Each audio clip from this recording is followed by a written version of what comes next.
Ladies and gentlemen, welcome back to streaming. Today we're going to be covering the Lorewalker Game Awards of 2023. On the off chance that some of you are not aware of how this works or what we do, the games that we covered across the year are the games that are in the running for whether or not they get awards or not. We do a nice big long nomination process, which we learned some new things about this year. I'll talk about that in a second. And then we do a voting process, and then people get votes, I tabulate them, and I throw together a little thing like we're going to be doing today. So, first of all, I do want to admit to my fault here. So, my policy has always been to be very hands-off when it comes to the Lorewalker Awards. You notice it actually says Lorewalkers here. But actually, we also are going to have Lorerunner Awards, too, because I always pick my own personal pick for each category. Cool, that makes sense. But the thing is, you guys, no offense, didn't nominate a lot. In some cases, several entire categories were ejected because if a category had less than 3 nominations for it, then I considered it unworthy of the time and attention. And in many cases, they had exactly 3 nominations, and that's it. So, now, hang on, I'm not blaming you guys for this, really, because some people had this mentality of, well, hang on, I don't want to nominate, too much, so I'll just wait and I'll let other people nominate things, and then they didn't nominate anything. Or, well, I only want to nominate one thing, so I'm only going to nominate one thing, and they nominate the thing that's, like, not obvious, assuming someone else will nominate the obvious thing. Nobody nominated the obvious thing. And in some cases, people just, couldn't come up with anything to nominate. So, lesson learned, next year I will assist you guys in nominating some stuff, because holy crap, some of these categories had terrible nominations. No offense. Again, this is kind of on me more than it is on you. Excuse me. So, with that out of the way, the Lorewalkers categories is going to be kind of weird this year. But as usual, first of all, we want to start with... Scroll way down here to the zeros. Best co-op game of the year. Now, obviously, this doesn't really apply to you guys, but as you are probably aware, my friends and I spend most evenings playing co-op games. At the moment, we're actually going through WoW.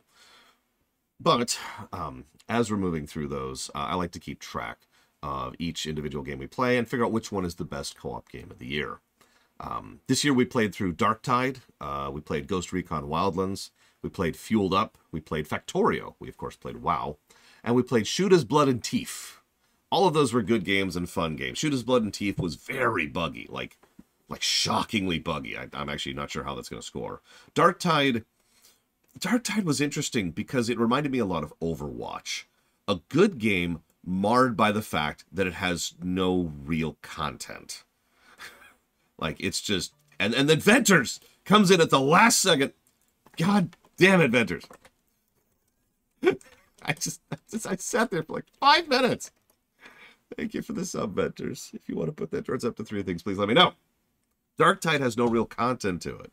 It has no campaign to speak of like, say, Vermintide did, which was awesome. Ghost Recon Wildlands is a fantastic game. I've actually 100% of that game twice in co-op mode both times. And I'm looking forward to playing it again with another friend of ours who is going to be going through it with us. Fueled Up was fun, but limited. Not much to say there. Factorio is a great co-op game. I'm actually looking forward to playing through that again in Fueled Up, or in co-op. And, of course, WoW is WoW, which is fantastic. Wilder Myth is funded. Pick something else. Triangle Strategy and FF16. But no... oh my god, you're killing me! You're killing me. Thank you, Zen. Very much appreciate the subs, as always. Now, but there is one game, and I know this is going to seem like a joke, but it's not. There is one game that really nailed it this year for co-op. I have played through it twice, all the way through, and have plans for a 3rd playthrough. And that game is Raft. Now, if you're familiar with Raft, you're probably looking at me like I'm insane. And that's okay. Raft is one of those fascinating games which has terrible, like function. I talk about, like, there's gameplay core meat and gameplay presentation. The gameplay presentation of Raft is garbage.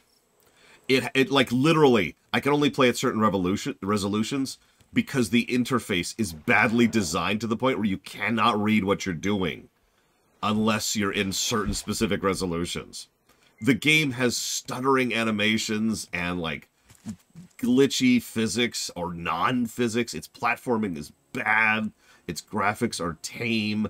Like, the whole presentation of the game is dull as dishwater and actively awful in several cases.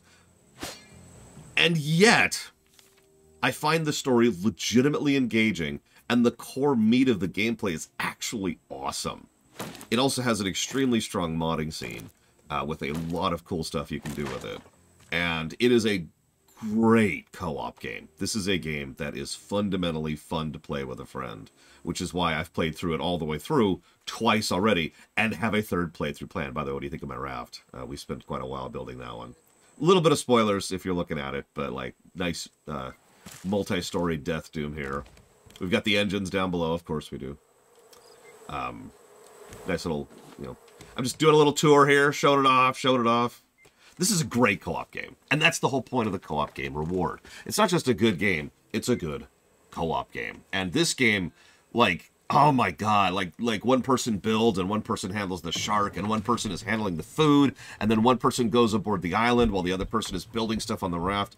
It so naturally lends itself towards co-op. So, if you have a chance and if you have someone to play with it, I actually highly recommend Raft. It is a bizarrely good game for how bad it is. Thank you, Darch Monster, for the sub. If you know what 3 things you want to put that towards, please let me know. Now, originally I was going to do a joke here. I ran out of time. Recurring theme. Again, the long dark should have been 3 weeks instead of 5.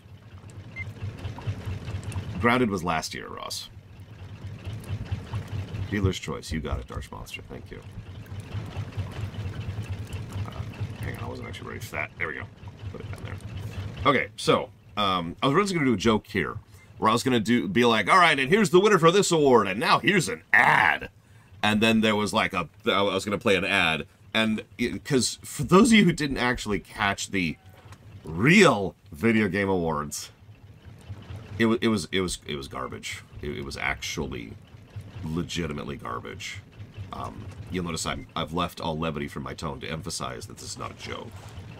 If you actually sit down and figure out the math of how much time was spent on ads or awkward cutscenes, wow, on awkward like random crap, as opposed to the people who won the awards or the people being allowed to talk on stage at all, it's insane and awful and garbage.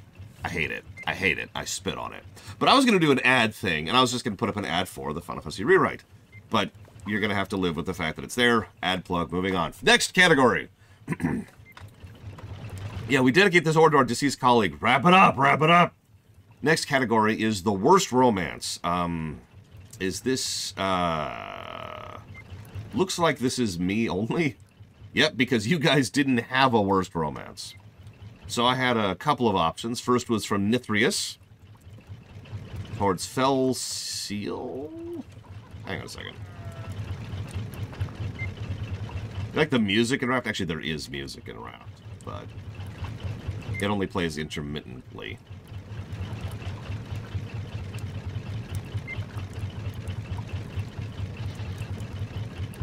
Okay, just double checking something. Sorry, don't mind me. So that's going towards Fell Seal, Arbiter's Mark, and Final Fantasy Pixel Remaster. Thank you, Nithrius. Ah! I even prepared! I was not prepared. Republic Commando. MLP Streaminations. I'll figure out what that's called later. And Gravity Falls Streaminations. Thank you, Game Geek. Always appreciate the sub. So, worst romance. You guys didn't nominate for that. So, this is me only. I came up with a few options. One was Blackwall from Dragon Age Inquisition. One of the only character in Dragon Age Inquisition that actually got a negative to story. because Blackwell is just such a vanilla nobody-nothing character, and his romance follows the exact same trend.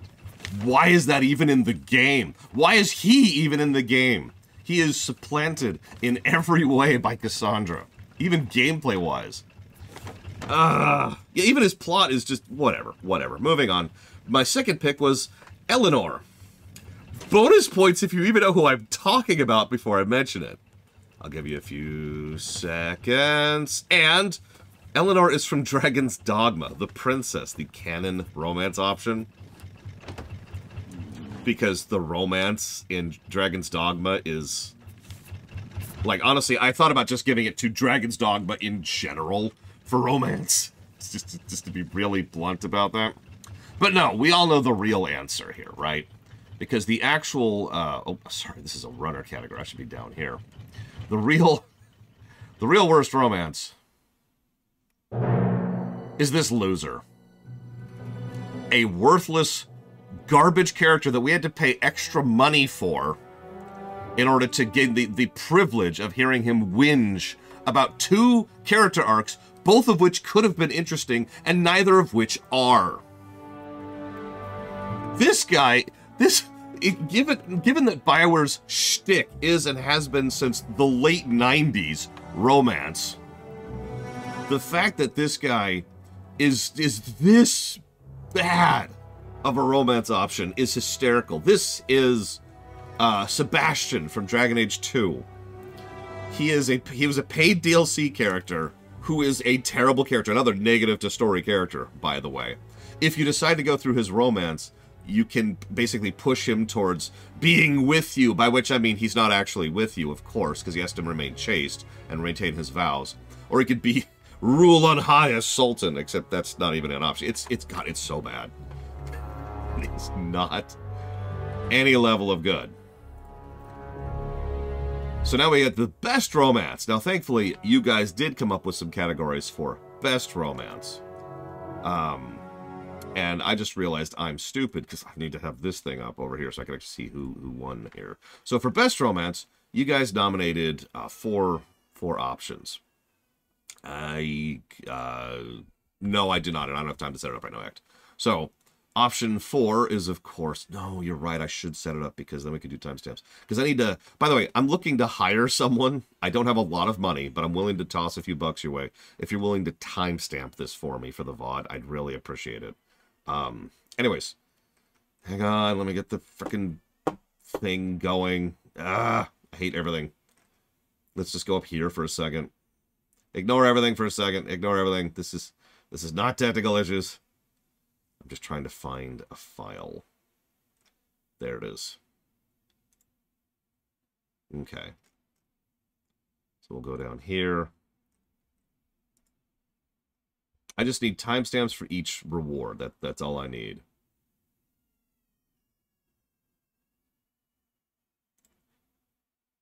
Why is that not there?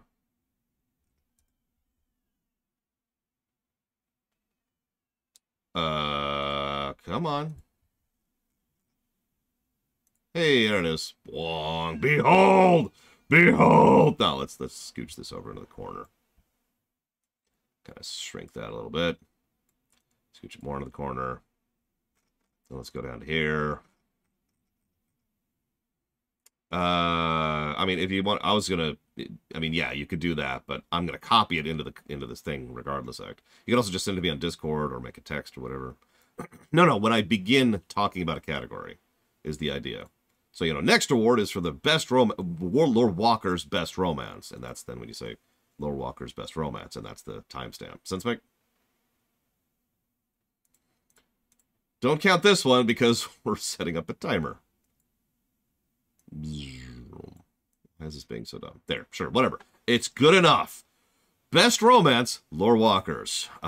So you guys nominated 4 options. In 4th place, with hardly any votes at all, is Dorian from Dragon Age Inquisition, which is actually, in my opinion, one of the better romances in Dragon Age Inquisition. Some really good stuff there. In 3rd place, with quite a few votes... no, Walker. In 3rd place, with quite a few votes, is Aunt Bragwin. I'm going to explain that one really quick. for those of you who don't remember or weren't there for it, we played Crusader Kings 3, and I was naming family members after viewers, and we reached a point where I really, really needed a wife. And the problem was Bragwin was just like the best option, top to bottom. She had great stats, great compatibility. She had exactly what I needed. And I'm like, okay, I said we weren't going to incest this Crusader Kings 3 playthrough, but I'll give myself one. And we did. We only had one incest in our whole playthrough. And it was the overall process was amusing, except for the fact that I kept trying to woo her. I spent literal in-game years trying to actually love her and have her love me in return. Because obviously this is medieval Europe, so marriage doesn't have anything to do with love. Eventually I failed so hard that it was blocked off forever. I could never do it again. Then, one day, very, very, very, very far into the playthrough, she rather suddenly and out of nowhere declares me her one true love. And I'm like, aw. And then one day later, she died.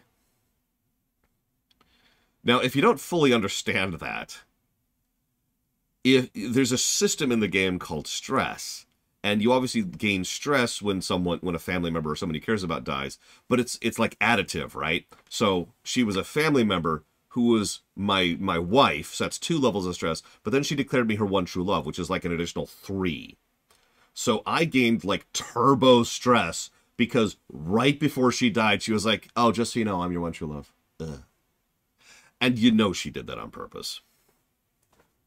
Anyways, second place was Cassandra, another good and adorable one. The one we actually showed on camera this time around in Dragon Age Inquisition. But the actual winner for Best Romance, and you're going to have to explain this one to me. In fact, I don't get a lot of your guys' picks, to be very honest with you. The Best Romance for 2023 for the Lorewalkers is Shadowheart? For some reason?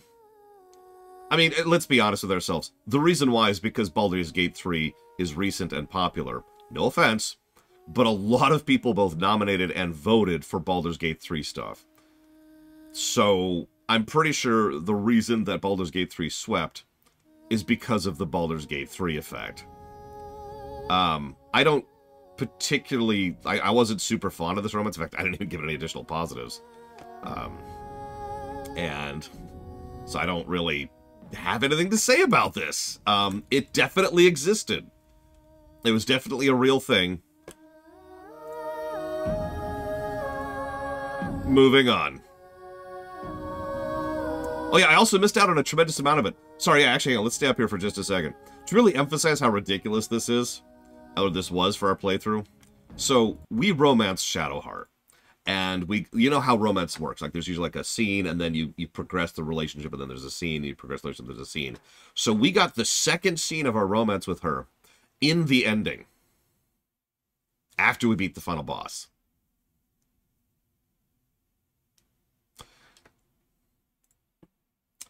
For the Lorerunner's Best Romance, I came up with quite a few options because we played Dragon Age this month, or this year. So I had a bunch of options. We had Josephine from Dragon Age Inquisition. We had Dorian from Dragon Age Inquisition. We had Iron Bull from Dragon Age Inquisition. We had Cassandra from Dragon Age Inquisition. I didn't pick anyone from 2. We also had Zevran from Dragon Age Origins, which is one of my favorite romance arcs in Origins. But by sheer absence of elimination, you could probably understand that my personal pick for Best Romance of 2023 is someone who's not getting on the screen, is Morrigan. I honestly don't feel the need to explain this one, but just in case I need to. Morrigan is a really, really well done game romance. It's honestly probably one of the better ones I've seen ever, like in gaming in general.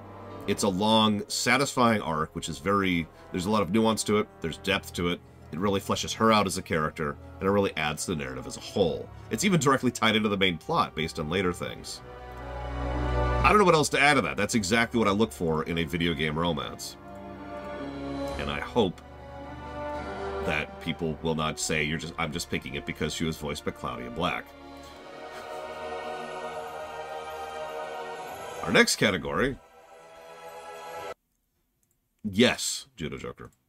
Next category is worst voice acting. Believe it or not, I didn't come up with a worst voice acting for this year. This is one of the only categories I didn't come up with something.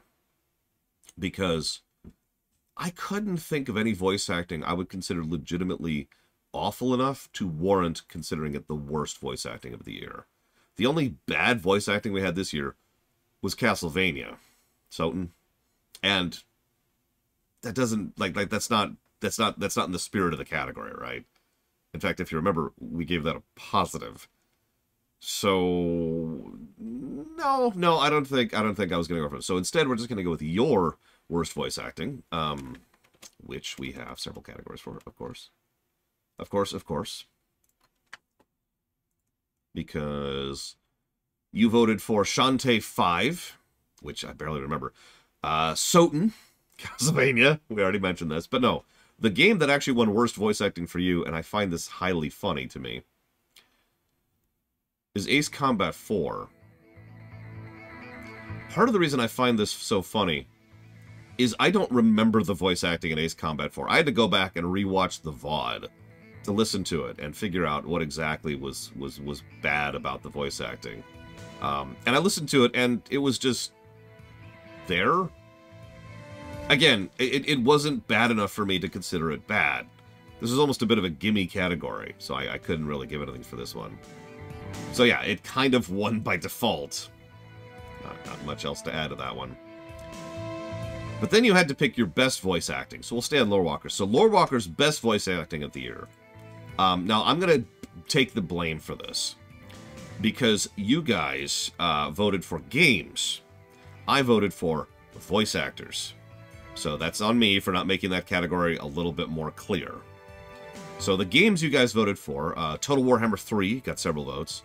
Ace Combat 5 got quite a few votes for best voice acting. Dragon Age Origins was in third.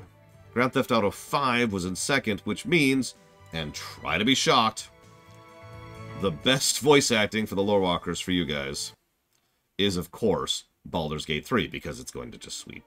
This is a trend. I'm just giving this away right now. This is a trend.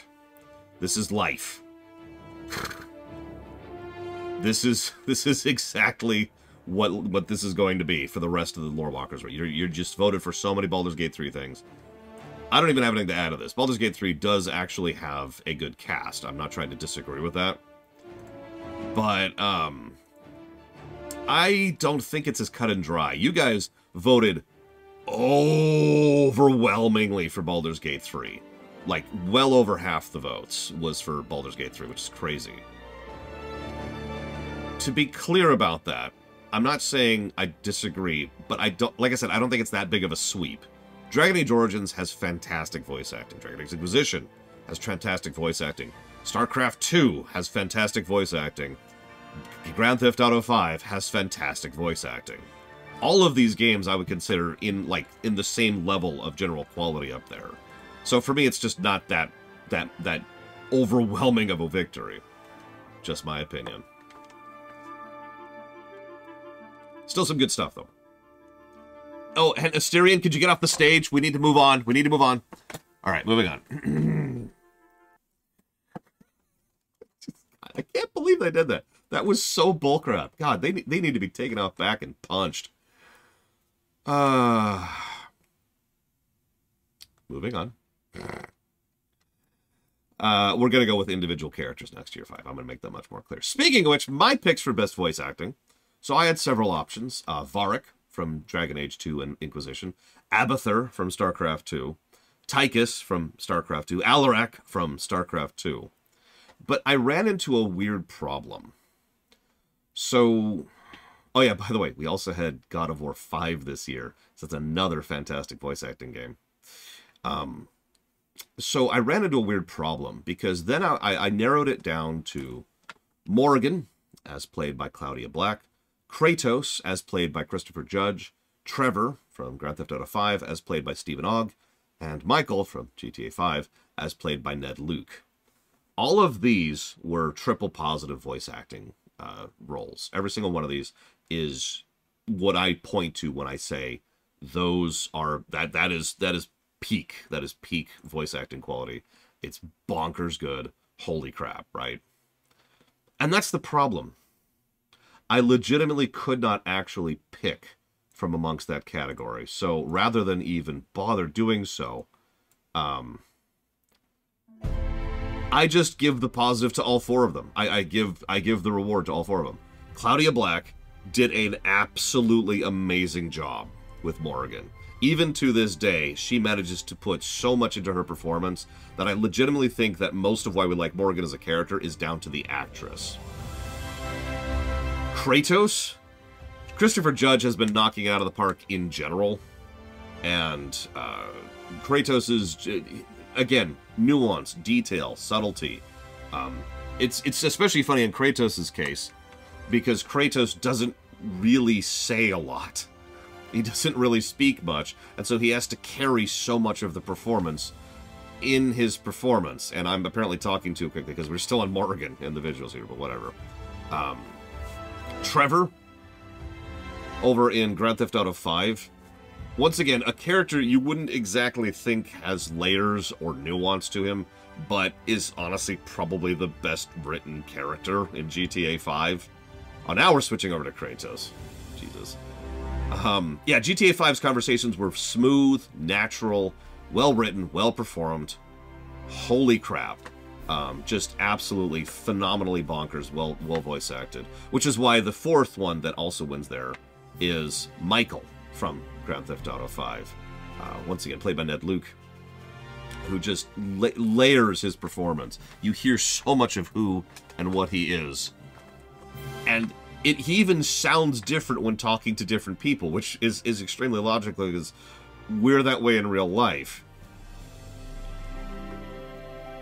Just wonderful, wonderful year for voice acting. Holy crap. Just nothing but praise. Nothing but praise. But now we have to go to most punchable character. Now, this is interesting. So first we'll have the Lorewalkers, most punchable character. Now, this is a deliberate, vague category because what makes Sushi a great person is kind of debatable, obviously. Thank you, Sushi. Always appreciate. What makes a character punchable is kind of debatable and up to the individual. I'll talk about it in a minute, but your guys' votes, you only nominated a couple of things. So first of all, you picked Pixie from Ace Combat 0, who got 10 votes, by the way. That's actually not unimpressive. Arcturus Kmensk from StarCraft, who got like almost 20 votes. And then Steve Haynes from Grand Theft Auto 5, which, yeah. And Steve Haynes almost won this one, but no, the most punchable character for the Lorewalkers in 2023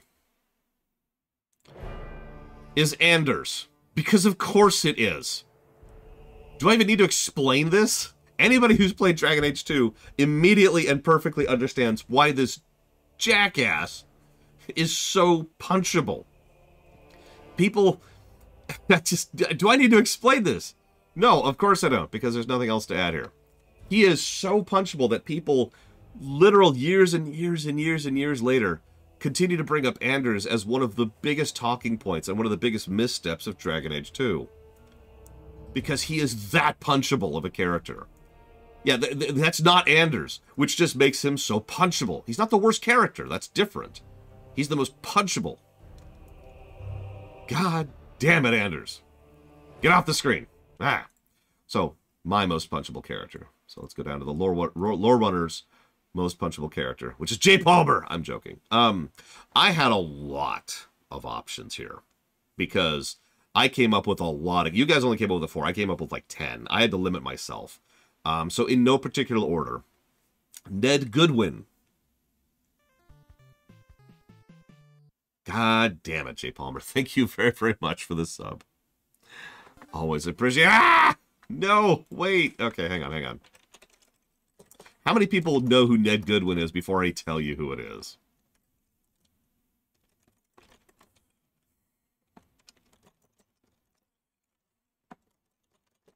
Thank you, Jay Palmer, very much.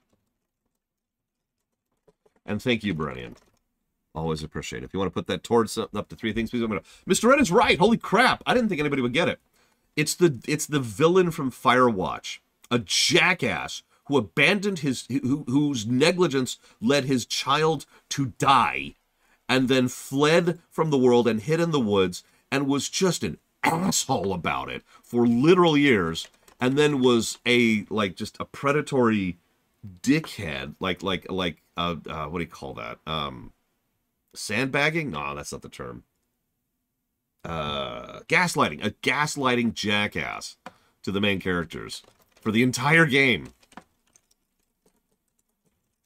Hate him. Hate him. Very punchable. Didn't actually win, though. Then we have the Merchant from Kingsfield 4. Who, if you're aware, no, loss, and I have no interest in doing it. If you weren't actually there for the Kingsfield 4 run, he wouldn't sell me the goddamn map. I finally got the money, and I finally went to buy a map so I could try to navigate that stupid goddamn game. And he was just like, well, I already sold them. So I killed him. I also put in, and I'm saying this in a specific way to not spoil, the Mother Superior in Baldur's Gate 3. I don't feel the need to explain this. Anybody who saw that knows why I put her on this list. Anders, of course. Again, don't need to explain this one. That makes perfect sense. Solus from Dragon Age Inquisition. I know some people disagree with on this, and that's fine. But listen. I had to put Solus on the list because of all the characters I just mentioned. The only one you can actually punch in gameplay is Solus. You literally can punch Solus. He has to win most punchable. But he didn't actually win. But I had to at least give him an honorable nod because you can literally punch him. Vivienne from Dragon Age Inquisition, which, again, I don't really feel the need to further elaborate upon. Steve Haynes from Grand Theft Auto 5. That is the asshole FBI agent who has a tiny dick and likes to think that he's an alpha male. Odin from God of War 5. Don't really feel the need to explain that one. Oh, and my personal favorite, Us in Dragon Quest Builders 2. I'm not going to spoil, but if you know, you know. But no, the actual most punchable character for me in 2023 is Devin Weston.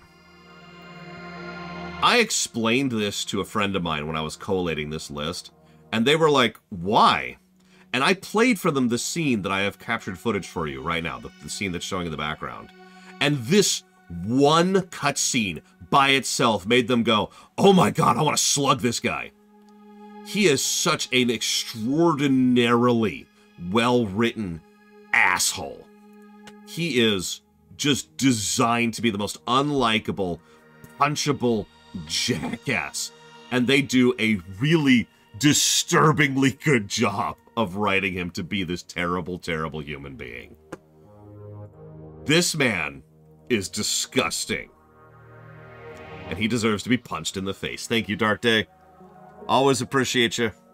And if you want to put that up to 3 things, please let me know. Oh, and by the way, Brennian, I did get yours towards Evil Genius 2, Loop Hero, and McQuarrie 5 Mercenaries. He does get a very deserving send-off. Absolutely. So, next category is Best Pet, I believe. Yes, I am correct. So, Lorewalkers, best... Whoops, sorry. Oh no, I'm gone! Best Pet of the Year for Lorewalkers. Now, what's funny is you guys came up with a lot of options for this one. There was Poochie from Yoshi's Island. There was Dark Day putting it towards 3 things. Hang on, let me write this down. You know what? Is anybody... Yeah, you know what? So, Mr. Red, can I ask you a favor? For real? I am on a time deadline here, and I have to keep pausing and changing my notes to write down these donations. Could I get you to write them down for me and then give them to me later, please? Oh, you're doing timestamping. Damn it. Can I ask someone else to do that, please? I really need to try and streamline this a little bit. Best Pet. Lorewalker's Best Pet. So, Poochie from Yoshi's Island. Thank you, Bregwin. Bregwin's got it. She's awesome. Us from Baldur's Gate 3. Scratch from Baldur's Gate 3. Trico from The Last Guardian. Actually came quite close. Trico was in third here. The cat from Stray. I don't know what else to add to that. But no, the actual winner for you guys for the Lorewalkers Best Pet of the Year award is, of course, Barkspawn. As if anybody else was going to win this. I'm actually pleased that Baldur's Gate 3 didn't take this particular one. Because, let's be honest with ourselves, Barkspawn kind of deserves this, am I right? Yeah, sure, he doesn't have the same dialogue options as the other characters. And yeah, sure, he doesn't get the same kind of development or screen time. But virtually every scene that's actually devoted towards Barkspawn, like the jailbreak, for example, is a good scene. And he gets good scenes in the camp with pretty much every other character. And he's actually quite good in combat, especially if you set him up right. So, he's awesome. And naturally, I mean, I don't know what else to add to that. Of course Barkspawn wins this. He's even named Barkspawn, for God's sakes. Why wouldn't he win? Which leads to my best pet. Now, I had a much harder time with this because I'm not a pet person. So, I had to really think about this one for a minute. So, my options were Lorerunner's Best Pet of the Year. My options were Baby Yoshi from New Super Mario Bros. U, Barkspawn from Dragon Age Origins, and Scratch from Baldur's Gate 3. And all of those were good, but I started thinking about it, and I feel like in the spirit of what a pet really is, the only one who can actually win Best Pet of the Year for me is Polterpup. Bonus points if you don't even know who I'm talking about, until I mentioned it just now. The Polterpup is the goodest of boys. He does have a gameplay purpose. He serves as a bit of a hint system in the game. But he's also just an adorable little puppy, and he and Luigi have actually a great dynamic with each other. He also literally saves the party at the beginning of the game. Like, the whole game wouldn't even happen if not for Polterpup. Come on. Give the boy some credit. So now we have worst main character. We're going to stay down here in the runner category. Because, interestingly enough, you guys didn't come up with a worst main character. There weren't enough nominations for that. So for me, we had Miriam from Bloodstained, who is just a vacuous, vapid non-character. It was one of the biggest... Like, it's really sad when Alucard in Soten, who... I like that game, is not much of a character, still has more character than a character who has like 50 times his dialogue. Gale from Baldur's Gate 3. I stand by that. And Sebastian from Dragon Age 2. All of those are just not what I would call good main characters, and all of them were negatives, and all of them deserve those negatives, in my opinion. Oh, and just to defend myself really quickly, because I know a lot of people like Gale. I give Gale's voice actor a positive. But Gale, as a character, actually, he was the only main character, and only party member who got a negative in Baldur's Gate 3. He's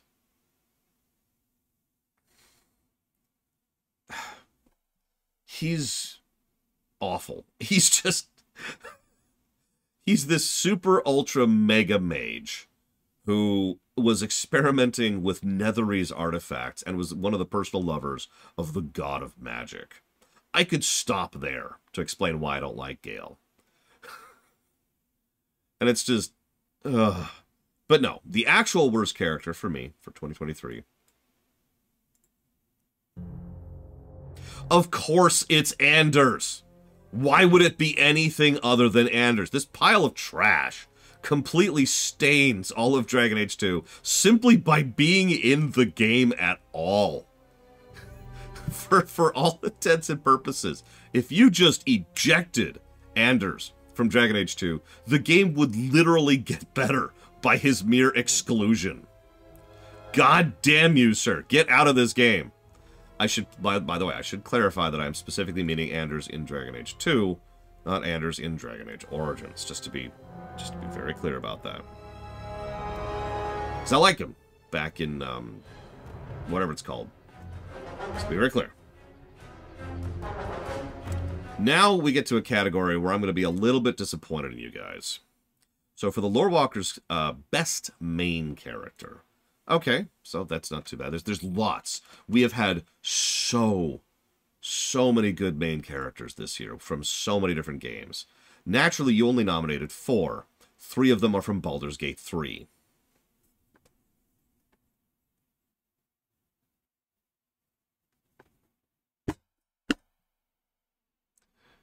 In 4th place is Dorian from Dragon Age Inquisition.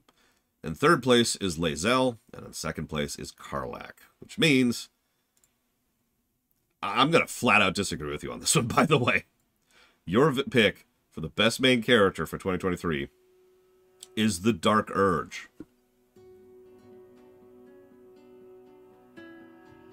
I have absolutely no idea why you voted this way, or I have nothing to say because I fundamentally disagree with you. So, I have nothing to say for this section. Enjoy a shot of my hot, silvery, metallic abs.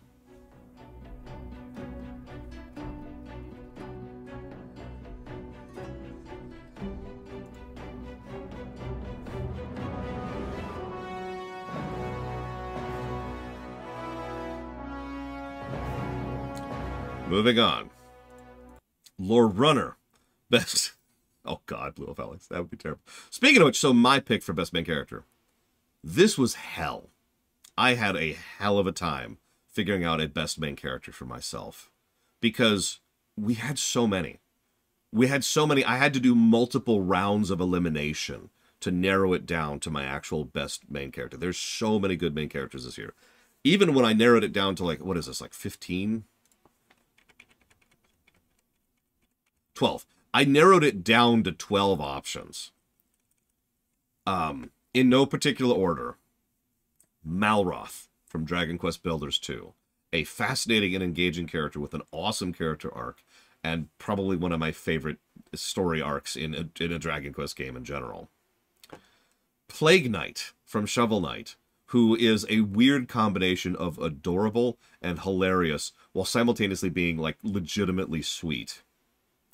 Lae'zel from Baldur's Gate 3, a fantastic character who has a full story arc developing her, which can also develop into multiple directions, and has great voice acting and otherwise presentation behind her. Morrigan.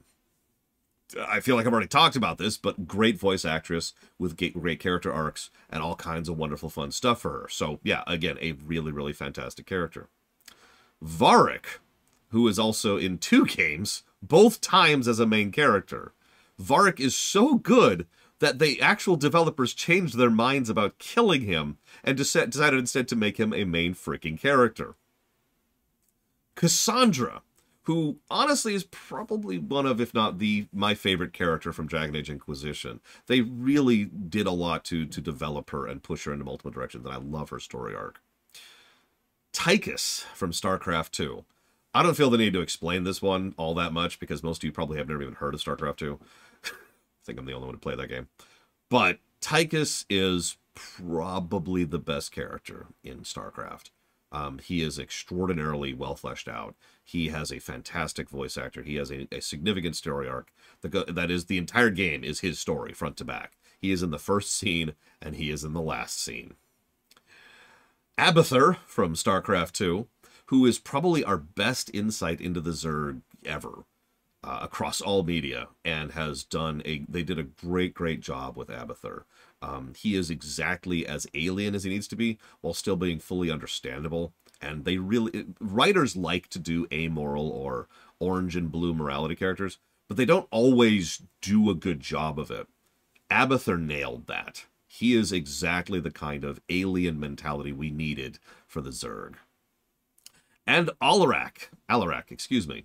Yes, it's voiced by John Delancey. No, I'm not ashamed of that fact, because he's a great freaking actor. And he adds so much nuance to a character that could have been a simple, typical, stupid Sith. But instead, Alarak comes across as one of my favorite types of Star Wars characters. A smart Sith. Someone who actually knows what he's doing and how he's going to do it. That's only 9, though, if you're paying attention. I eliminated all of those, and that left me with 3. One of those is Trevor from Grand Theft Auto 5. Again, what more do I need to say to this? Trevor, fantastic motion capture, amazing voice acting, tons and tons and tons of development of him as a character. Just great character. And Kratos, who is, again, extremely well acted, extremely well presented, manages to do so much with so little, and is just a phenomenal, God, his presentation. There's very, very few complaints I can ever level at Kratos. But this leaves only one character. And this I really agonized over this one, but the best main character in 2023 for me is Michael. And you could tell, I knew I was going to like Michael from his very first introductory scene. But his second introductory scene is what really nails who Michael is as a person. I had to pause the stream, if you remember, and really discuss this scene. He's got the gun to Franklin's head. He's like, all right, you thought you could play me? No problem. He was also in the car waiting for his wife, so that's cool. Then he orders you, the player, to go do this. Thank you, Savacom, for the sub. Always appreciate it. And then, and this is so Michael. I'm sorry to keep gushing about this amazing scene. He is impressed with Franklin's job. He pays him. He gives Franklin money. Because that's the kind of person he is. There's layers to this guy. I love it. And then, of course, he decides to go ahead and send a message. He could have had this guy killed easily and effortlessly. And he would have gotten away with it, too.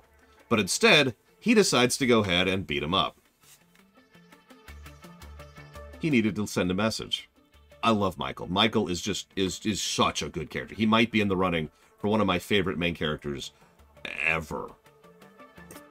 And it's amazing how positive, like how much I enjoy him for how extraordinarily evil of a man he really is. But that's Grand Theft Auto in a nutshell, isn't it? So, next one is worst main villain. So, your votes for worst main villain, you only got 3 nominations. Option number, in third place, Pixie from Ace Combat Zero. Just, why is he so popular? Why is he so popular? And then, so the top 2 are so close that they very nearly tied each other. In second place is Corypheus from Dragon Age Inquisition. And in first place, your guys' pick for worst main villain of 2023. That's my pick. There we go. Is Amon from StarCraft 2. Now, to be clear, I'm with you on this. I don't think he was the worst. I think there's worse than this. But the problem is Amon is not a good character. He is a generic doomsday device who just says, I'm evil, and I'm going to kill everything because I'm evil. They could have done so much with Amon.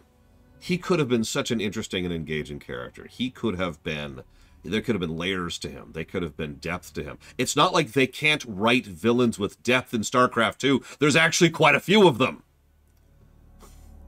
But no. Instead, Amon is the most generic demon archetype you can think of.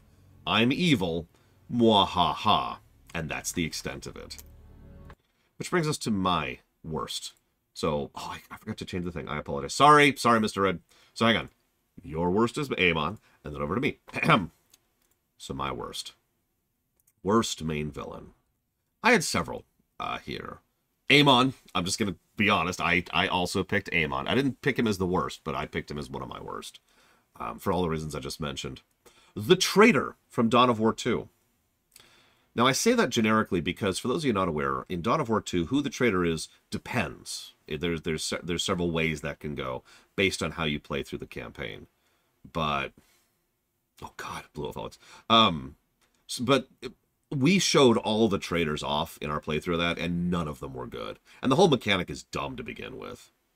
I will agree with that, Primarch. I also picked Diablo from Diablo 2 and 3. Diablo should have never really been in Diablo. Diablo should have never been in Diablo 3. He had no reason or purpose to be there.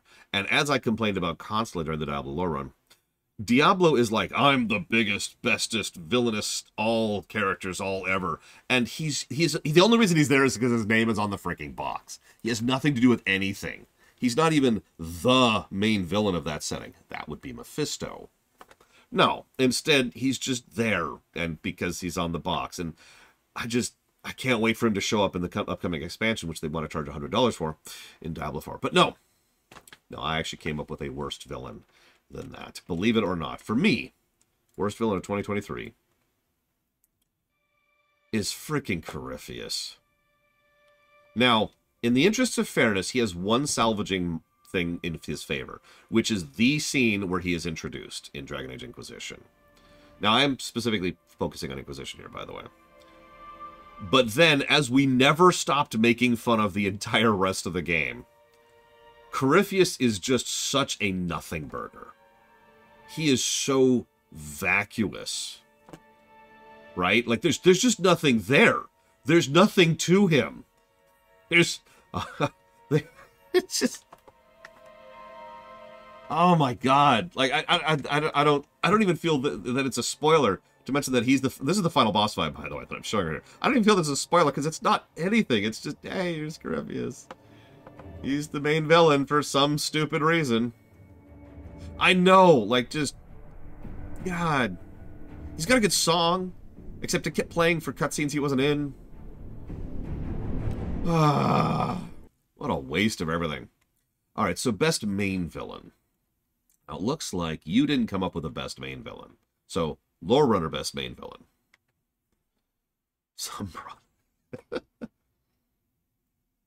He was legitimately more of a threat in Dragon Age 2.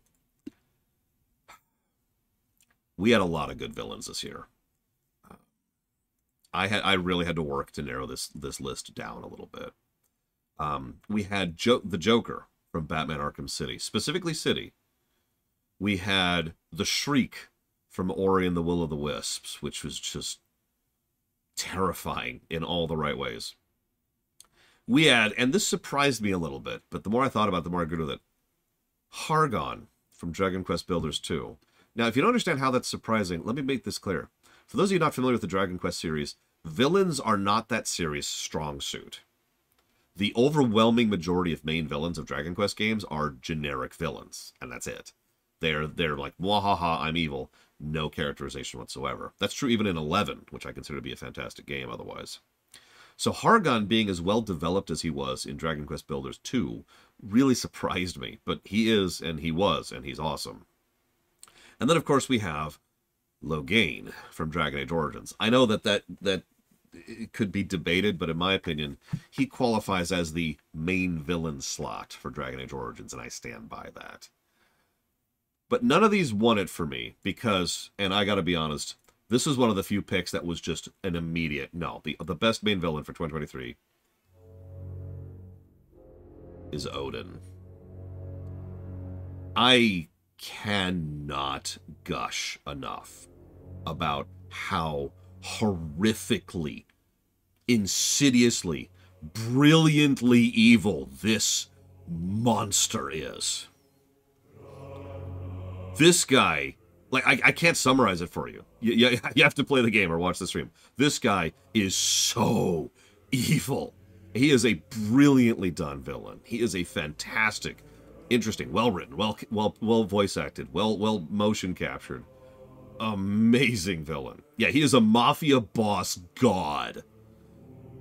And his writing is perfection. Every scene he's in carries layers to it. We had to pause, like, after every single scene he's in, just to really discuss how messed up this guy was. And yeah, he doesn't seem like much. He's so unassuming. Like Thor shows up and is like, whoa. And Odin's like, hey, what's up? How's it going? How are things? Huh? You know? Oh, man. Great villain. So let's see. So it looks like next we have worst main character. Yep, okay. Excuse me, worst major character. So worst major character. Yeah, exactly. And God, it was so good. Another man that in. Worst major character for you guys, for the Lorewalkers. You only had a couple of options here. Option 4 was Avitus from Dawn of War 2. We already talked about that. I'm not sure I agree with that. I thought Avitus was, like, you know, the only good character in that, but that's just my opinion. We had the Traitor in Dawn of War 2. We've already covered this. We had a character I honestly kind of forgot about, but absolutely qualifies, which is Inquisitor Varric from Chaos Gate Demon Hunters. And she nearly won in second place. But no, the Lorewalker's worst major character of the year. If I can find it. There it is. Nope, that's actually the wrong file. I'm sorry. Here we go. Is Sebastian!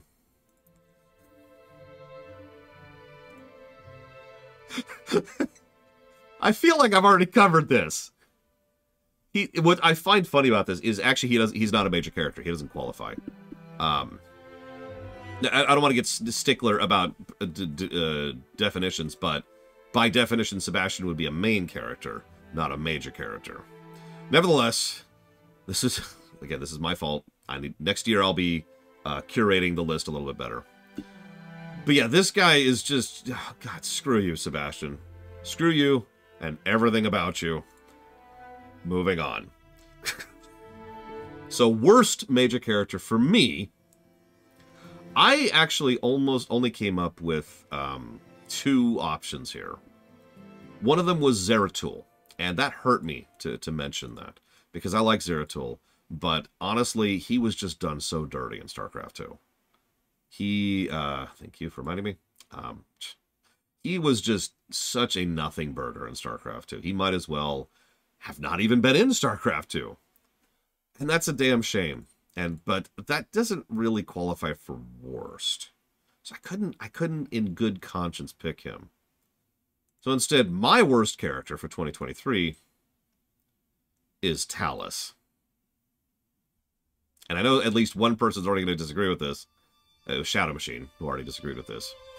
The problem with Talus, and I talked about this while we were streaming it, is the game tried really, really hard to make her into something that she wasn't. And the whole character suffers for it. This woman, there's so many directions they could have taken this character. And instead, they didn't take any direction with her at all. She's just Felicia Day being Felicia Day for a day. And I like Felicia Day plenty, but that's not a character in a game. You know?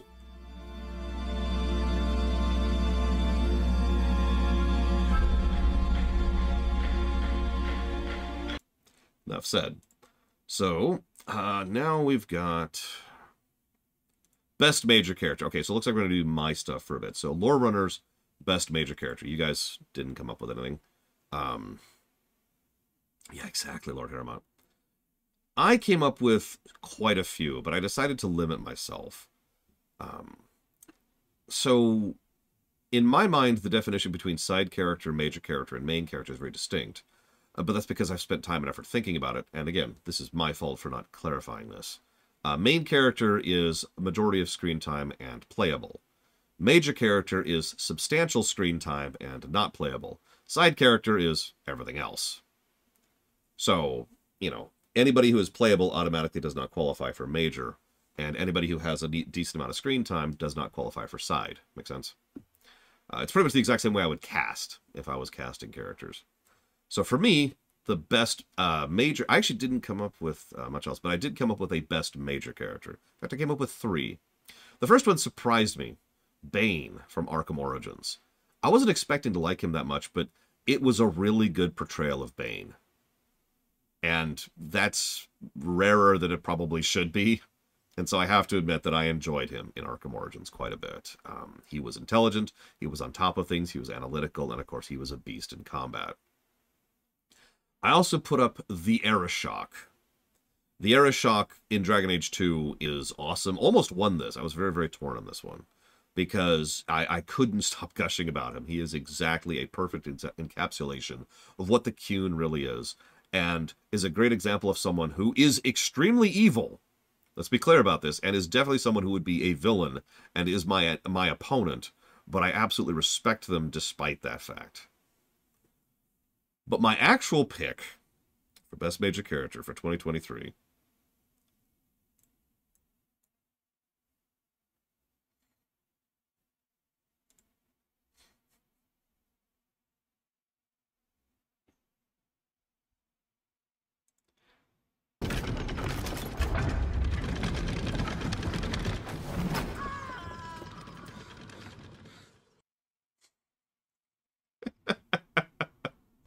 is Barkus from Baldur's Gate 3. I'm not actually joking. Legitimately, I'm not. Barkus is a great character. He's got a good voice actor. He's got a whole character arc. In fact, he has 2 character arcs throughout the course of Baldur's Gate 3. He shows up in every act, and he has quite a few inferences. And he just kept showing up. He ended up being legitimately one of my favorite characters in Baldur's Gate 3. And it all starts off at this stupid windmill.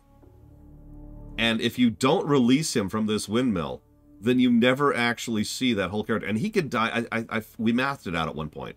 I think he can die like 5 separate times before we get to the end of his story arc. By the way, his story arc goes on so far, he can be in the final boss fight.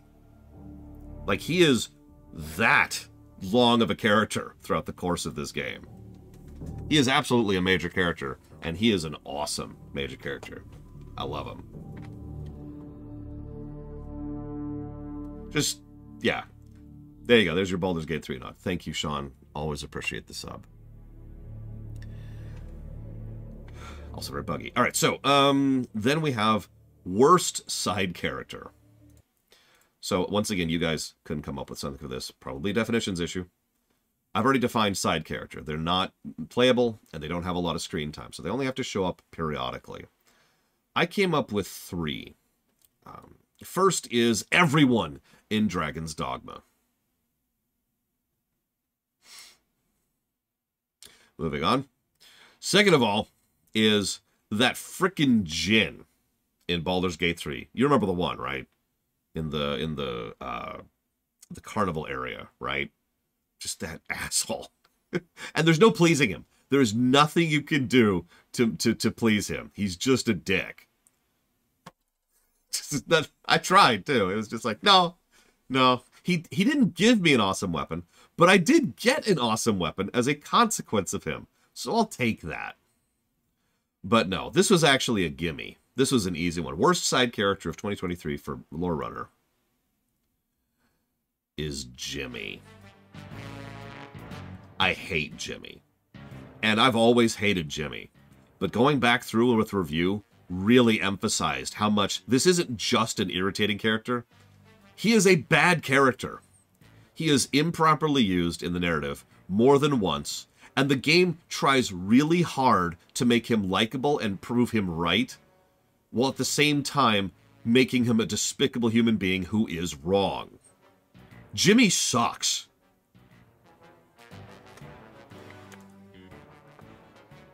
Jimmy was the source of more than one negative to story. That's all I have to say about that. Best side character. This was actually a pretty hard one, because there's a lot of good side characters this year. Obviously, because we had all the Dragon Ages and Baldur's Gate 3 and StarCraft, and just... So, this was a really hard one for me. I eventually narrowed it down to 3.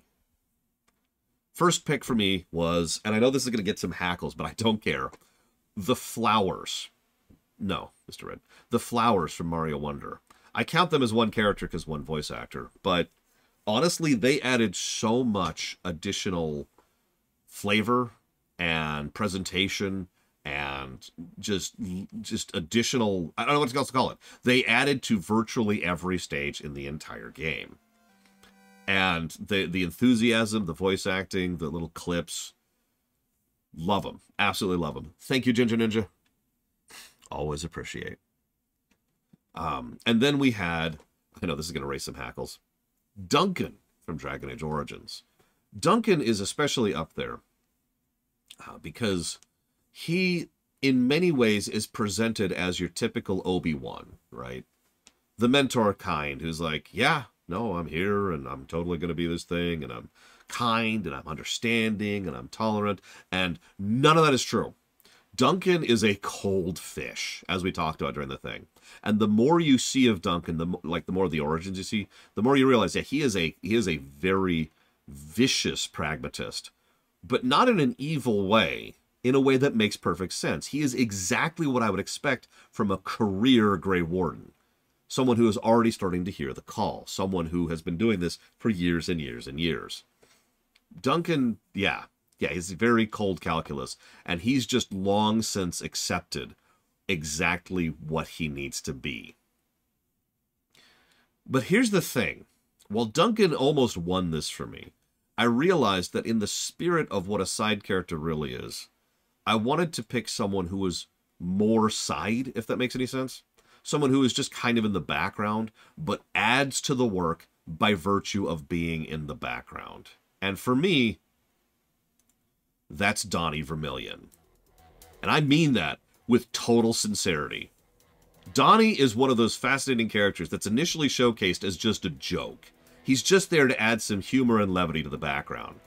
But every time he's allowed to actually have some significant story stuff, there's a moment of, like, character. Like, you could tell there is an individual underneath that mouthpiece. And he also has, and I have to mention this, one of my favorite lines in the whole game, which is, I had a brother on Tarsonis.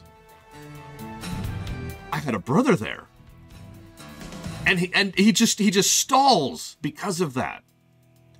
Donnie Vermillion is awesome, and he is my favorite side character for 2023. Thank you, Evo. Super bow. And Bragwin is getting those for jotting that down later. So now we're finally back to Donnie Vermillion is from StarCraft 2, John Killorn. Now we're getting back to best cast.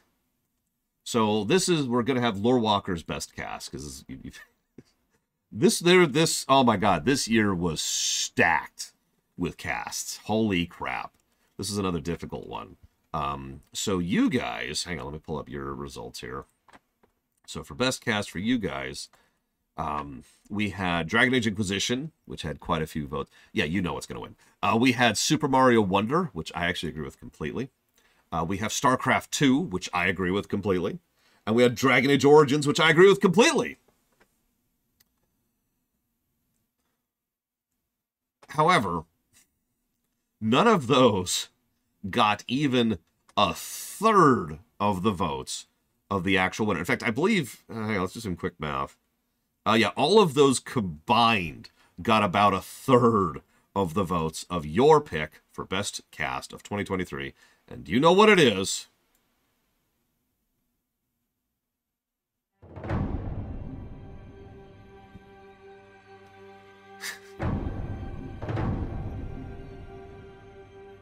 I don't know what else to add to this. Baldur's Gate 3 had a lot of good side characters, a lot of good major characters, a couple of good main characters. And yeah, I honestly don't know what else to add to this. This is what we call the least surprising, well, second least surprising award of this particular LGA.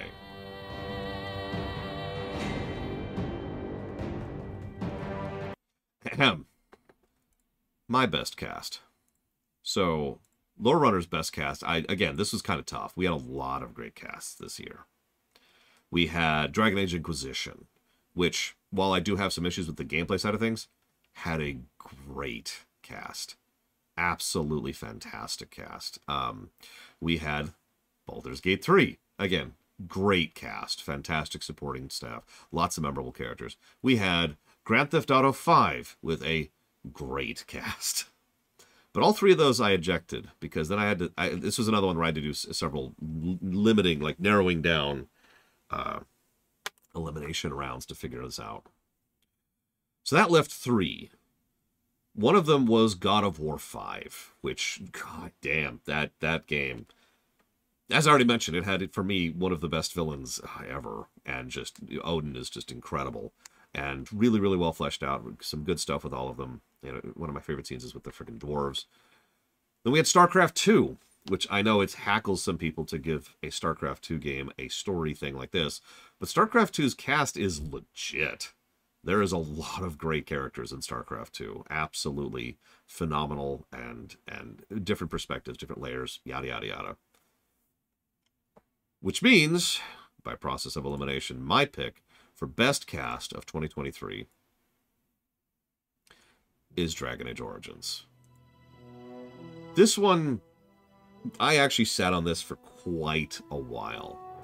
But the thing that really pushed Dragon Age Origins over the line for me is I had a really hard time thinking of a character I actively disliked in this game. Like, even side characters, random NPCs, or single quests, or main characters and playable characters, and the major characters who are recurring, and the villains.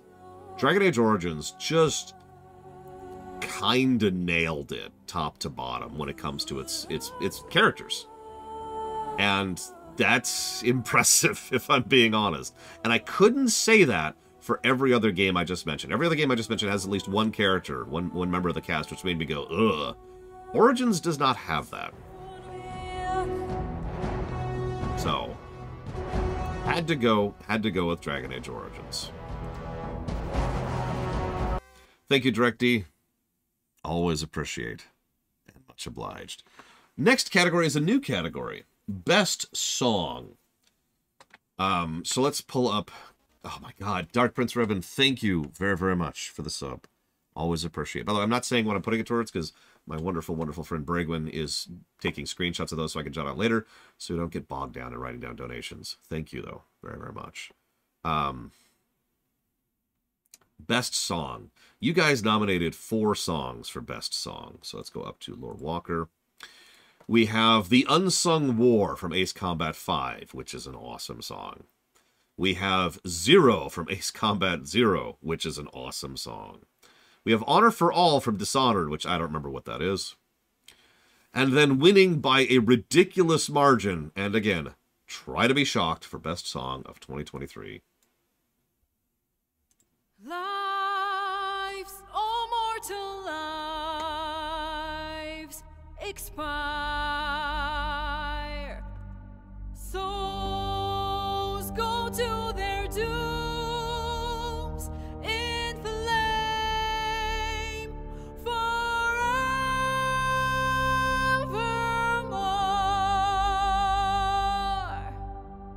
We're not going to play the whole song, but yeah, I am not surprised that this one won. Although I'll play this next part for you, just for you.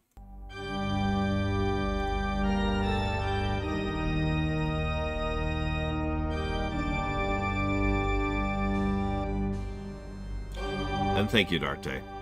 Happy New Year.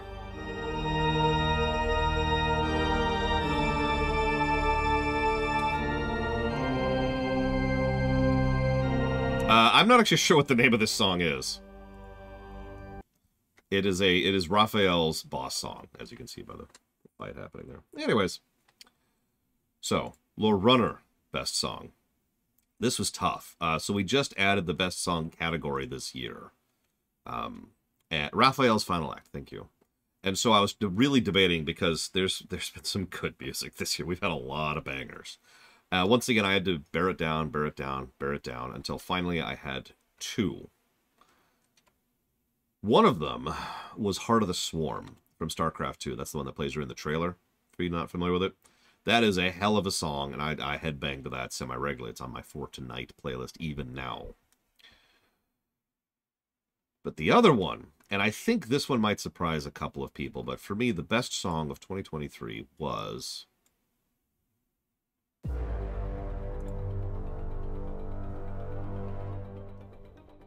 I'm actually going to let this one play out. No offense.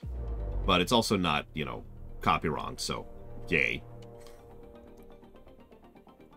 So, for those of you who weren't there for the Ace Combat games, this is effectively the final boss. The final boss song for Ace Combat 7.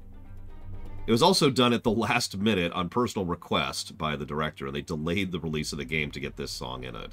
It's also a good boss fight while we're on the subject.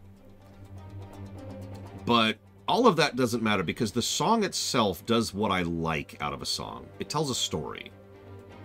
It starts off, and there's this mechanical clicking. There's a clock.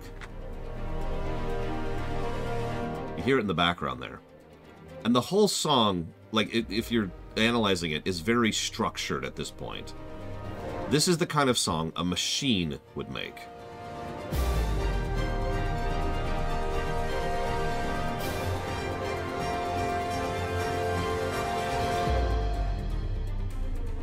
I'm just gonna let it play for a second. Ping to you, Flag End. And then there's a choir that just shows up out of nowhere. That's odd. Oh well, I'm sure it's nothing. The machine will win, after all.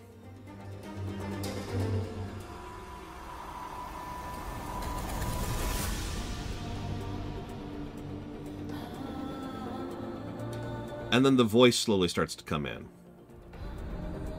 It's low in tone, it's quiet, and it's a complementary to the machine music. Notice you can still hear the ticking of the clock this whole time.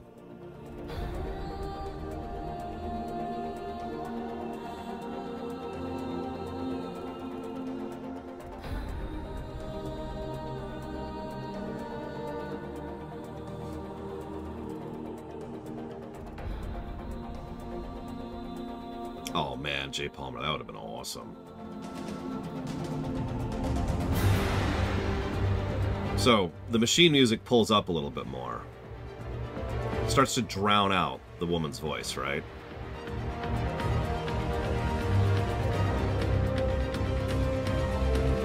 It's not working, so we need to get even louder.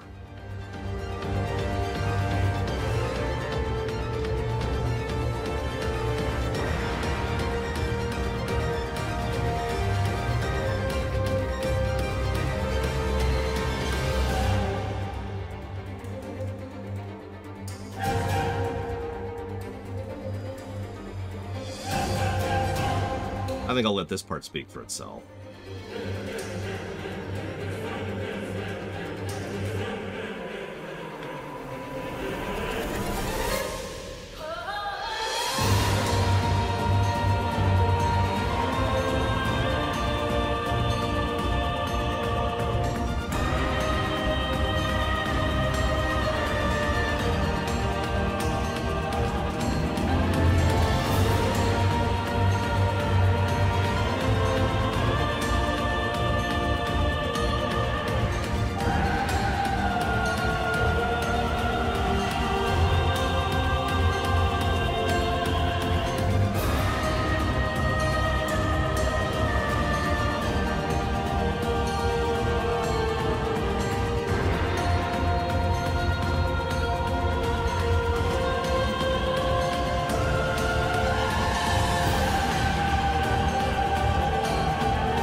By the way, you can't hear the clock anymore.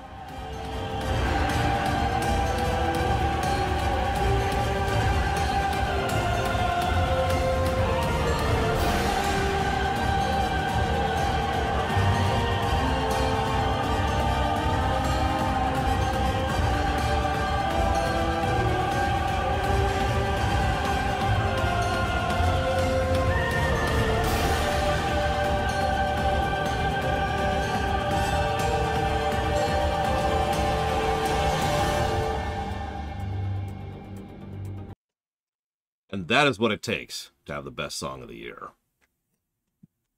Moving on. I apologize for the indulgence, but I really wanted you to hear the whole piece.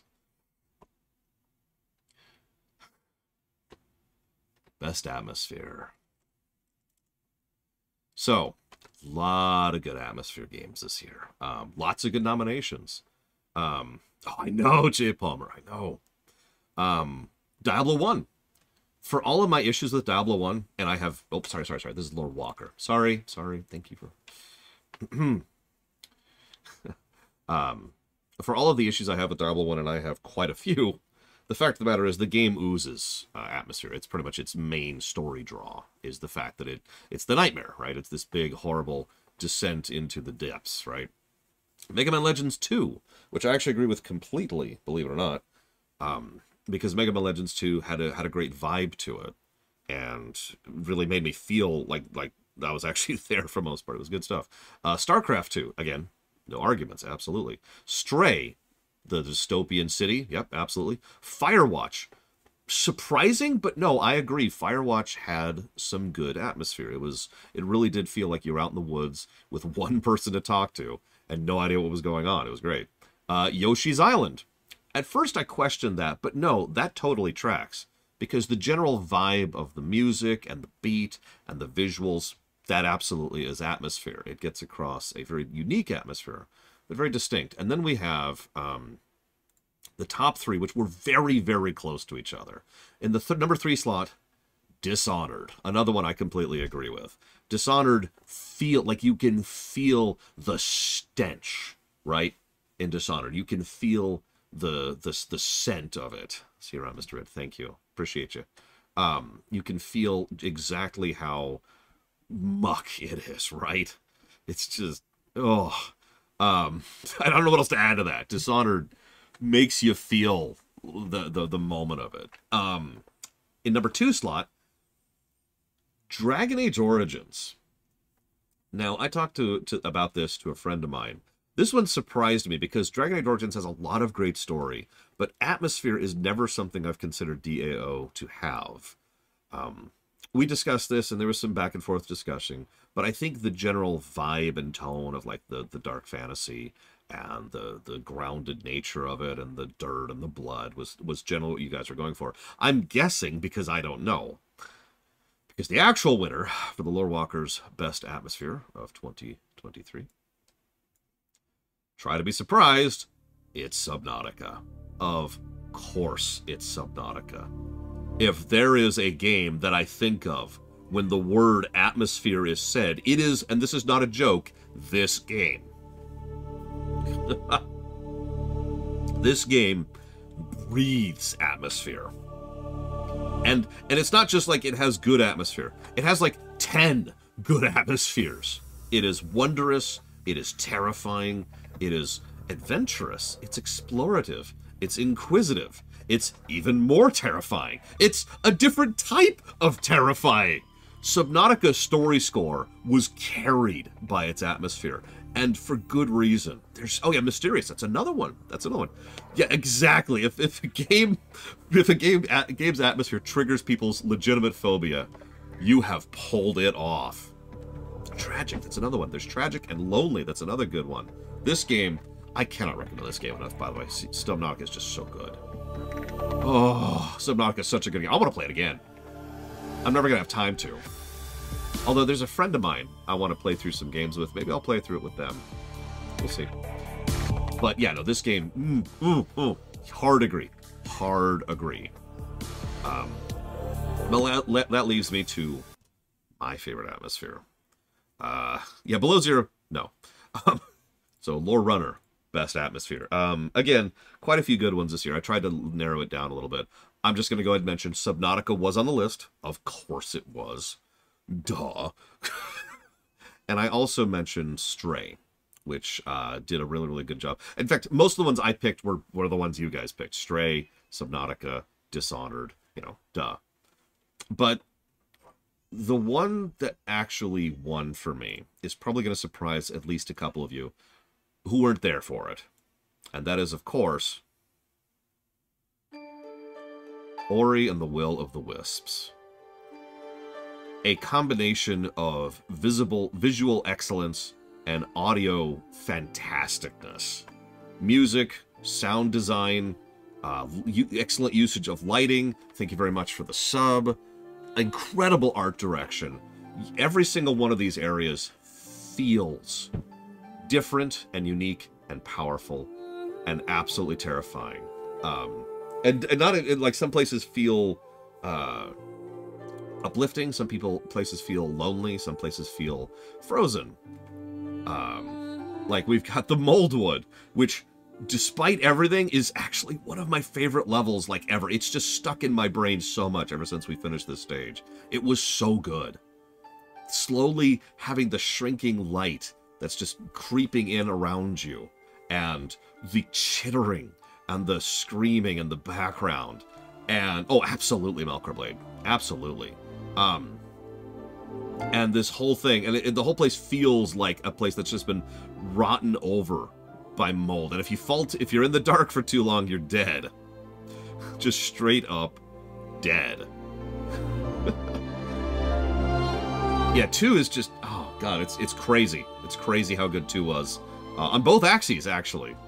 It really was a massive improvement over the original on both axes. And, of course, we've also got the underwater area. I wanted to show this one off, too. Still dangerous, but, like, it's got that relief feeling. And it's no longer, like, this. It's this wonderful, light, beautiful, blue, purples. Just, oh, God. I highly recommend this game, by the way. Anyways.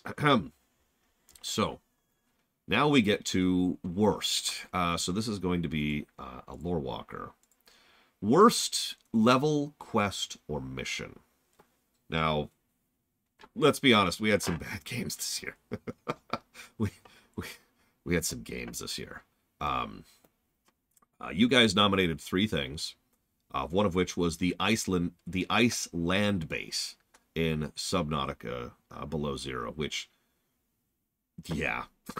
I don't know what else to add to that. Yeah. There's also the Hissing Wastes in Dragon Age Inquisition.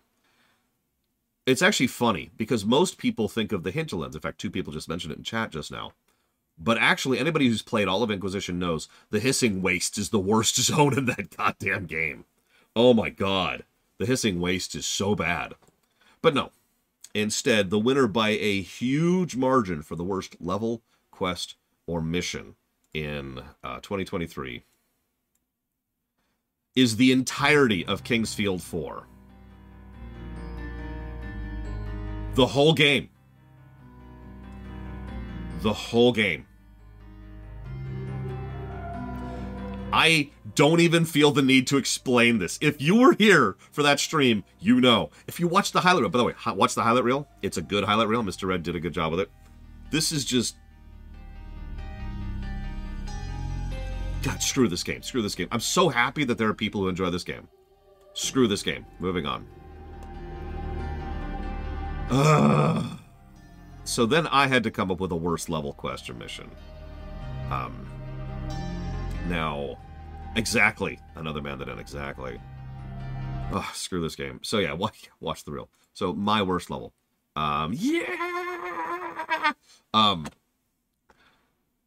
This was difficult, because we had a lot, and I really, really had to work at this. So first of all, I'll start with Kingsfield 4. I actually picked a specific stage of Kingsfield 4, though. The Ancient Castle, which, if you're not familiar with the game, is the center section, the one we were stuck at for 3 hours thanks to a bug. But even ignoring that crap, even ignoring that bug, the fact of the matter is it's a massive labyrinth. It's a vertical labyrinth in a game where all the textures are basically the same. And that's already 2 massive strikes against it, before we get into the other nonsense that is in that stupid stage. I also put down the Twinkle Palace from Shantae 1. That's the Game Boy one, because the Game Boy game was not good. I also jotted down the Deep Roads of Dragon Age Origins. This one was one, I keep changing my opinion on this one. But this time, for the actual going down and sitting down and reviewing it, yeah, the Deep Road sucks. And the more I look at it, the more the Deep Road sucks. It's a way too much combat and basically nothing else in a big, bland, brown area. Then there's the Hissing Wastes. A huge waste of time. Stealing Evo's joke. What do I need to say about that stupid zone? The worst part is it has a regional quest chain, which is just awful. I also mentioned Super Mario Bros. 1 World 8. For those of you who weren't there for this, I actually sat down and mathematically proved how World 8 is a bad world. Please go watch the stream. I'm very proud of that. But trust me when I say World 8 is a bad world. And it's a shame, because Super Mario Bros. 1 isn't actually, like, terrible of a game until you get to World 8. And it's trash. Speaking of which, Lost Levels, World 8. Same general problem, actually. Less credit because, you know, that sucked. like at least with Super Mario Bros. 1, they were trying to figure out what level design was. They don't really have that excuse in Lost Levels. And then there was pretty much every Zerg kill-all in Brood War for StarCraft 1. You remember those? We got all the way through StarCraft 1, all the way to the final campaign, and we finally pulled the cheat flag up because the Zerg kill-all missions in late Brood War are dull, boring slogs. But none of them were the worst level for me for this year. I don't blame any of you for not even thinking about this one because, again, I remember all the games I streamed this year, and most of you probably didn't even watch this game. No, the worst level for me is Nino Island. I want you to imagine a vertical maze. I want you to imagine that everything you do is slow because you're underwater. I want you to imagine that if you screw up, you have to start over from pretty much the bottom of the stage. And I'm just the actual intended route is ridiculous. And oh my god, it's so bad. It's so bad on every level. And hang on, all of these things suck. Everything I just mentioned suck. Thanks you, Dr. Winter, very, very much.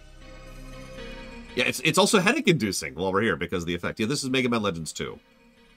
The combat encounter sucked, the boss sucked, the slowdown sucks, the platforming sucked, the vertical platforming sucked, the start over sucked, the enemy placement sucked, the textures sucked, the music was good. But then there's one last thing that pushes this into the worst for me. And that's that there is one save point in this entire huge dungeon. So if you're playing this, as intended, PlayStation 1, if you screw up and die, which is extraordinarily easy to do on the bad mini-boss or the bad boss, have fun doing it all over again. Screw this level. Just screw this level. See you around, Jay Palmer. So, best level, stage, or mission. Let's look at your votes here. So there were several here. Several people mentioned the Odin missions. There's several of those, actually, in StarCraft 2. A couple people mentioned the Haven combat, that sequence of Dragon Age Inquisition, which is good stuff. We also played Modern Warfare this year, so All Gillied Up was mentioned and got a nod. And the Lady Boyle mission, Lady Boyle's final ball, or whatever that's called, from Dishonored. Good stuff. All good stuff, and I would agree with all of those. However, none of those won because, of course,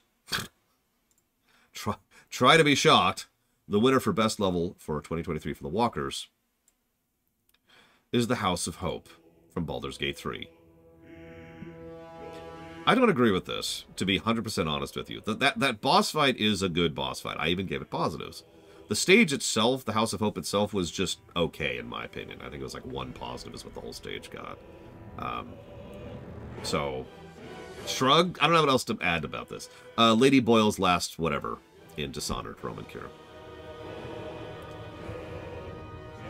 Yeah, no. Hope's Prison was great. The underwater thing, whatever it was called. The underwater stage was the best stage in Baldur's Gate 3. Absolutely. That was awesome. I gave that 3 positives right off the bat because that was so damn good. Oh, like that was a great stage. So you've got, it's gradient difficulty based on how many optional objectives you want to get. It's very, very tightly timed and very tightly presented. The enemy design is great. It takes into account your choices leading up to it. Oh, God, it was so good. It was so good. The Iron Throne is just, I gush. That's a great stage. Holy crap.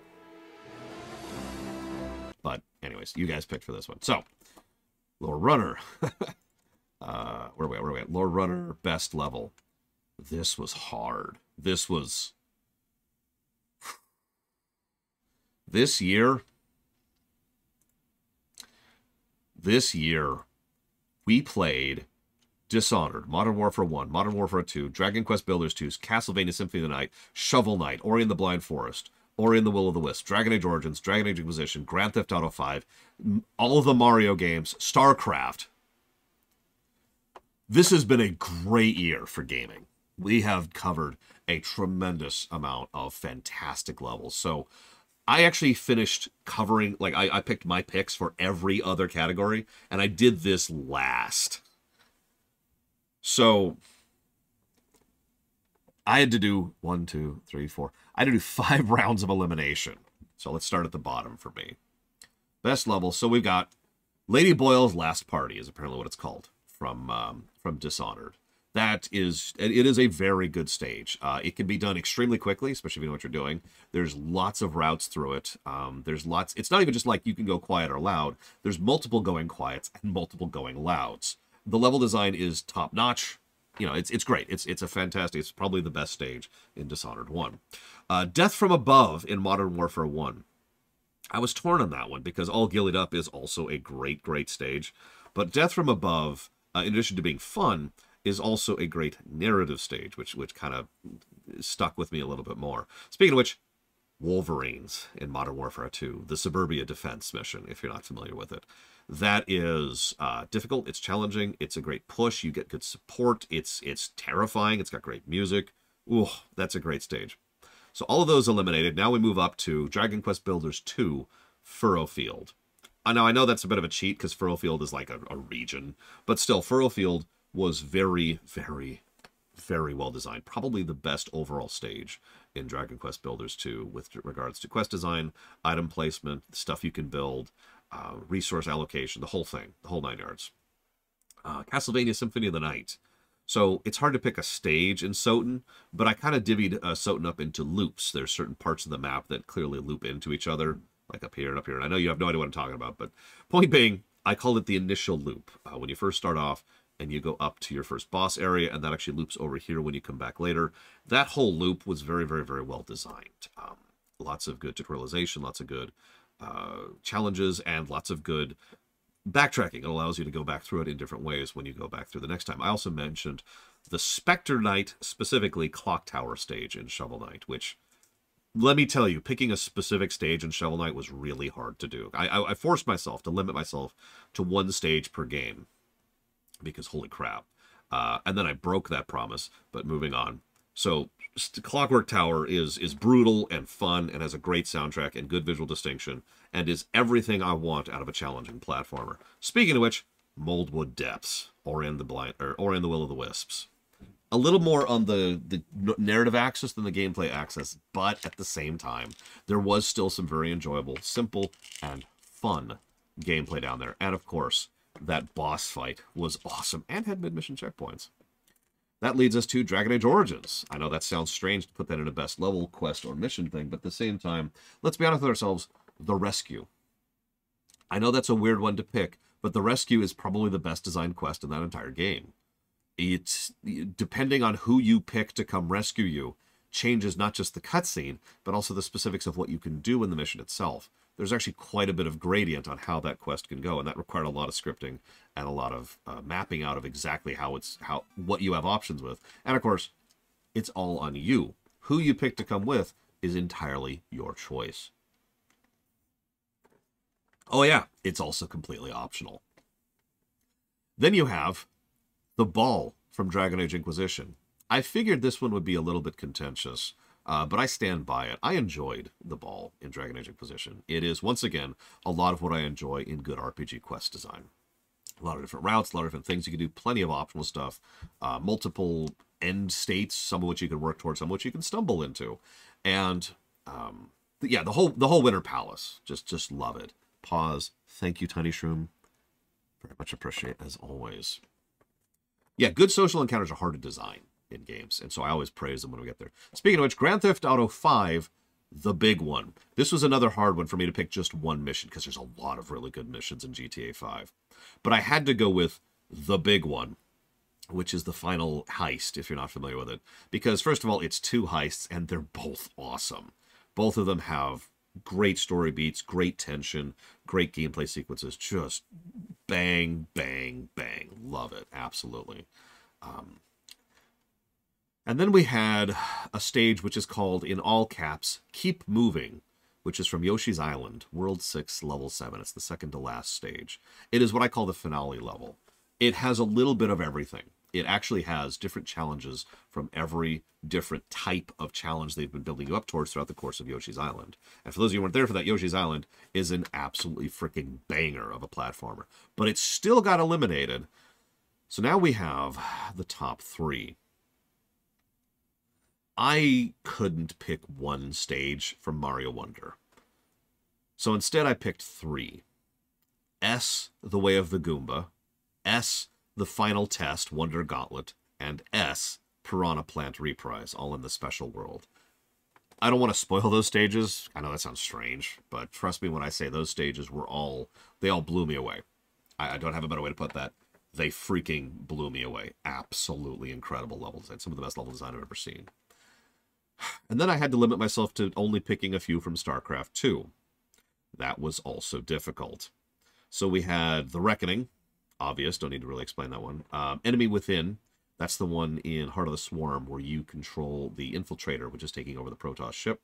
Infested, which is the one in StarCraft 2's Heart of the Swarm, where you're trying to, you have the lanes of Infested supporting you, and you're trying to slowly take over the platform in order to break into Nerude's place. And, of course, Outbreak from Wings of Liberty, which is a seemingly simple level. But it's a really, really good level. It is very tightly designed, and the day-night mechanic and the slowly escalating presence of the enemies, all that stuff, just, oh god.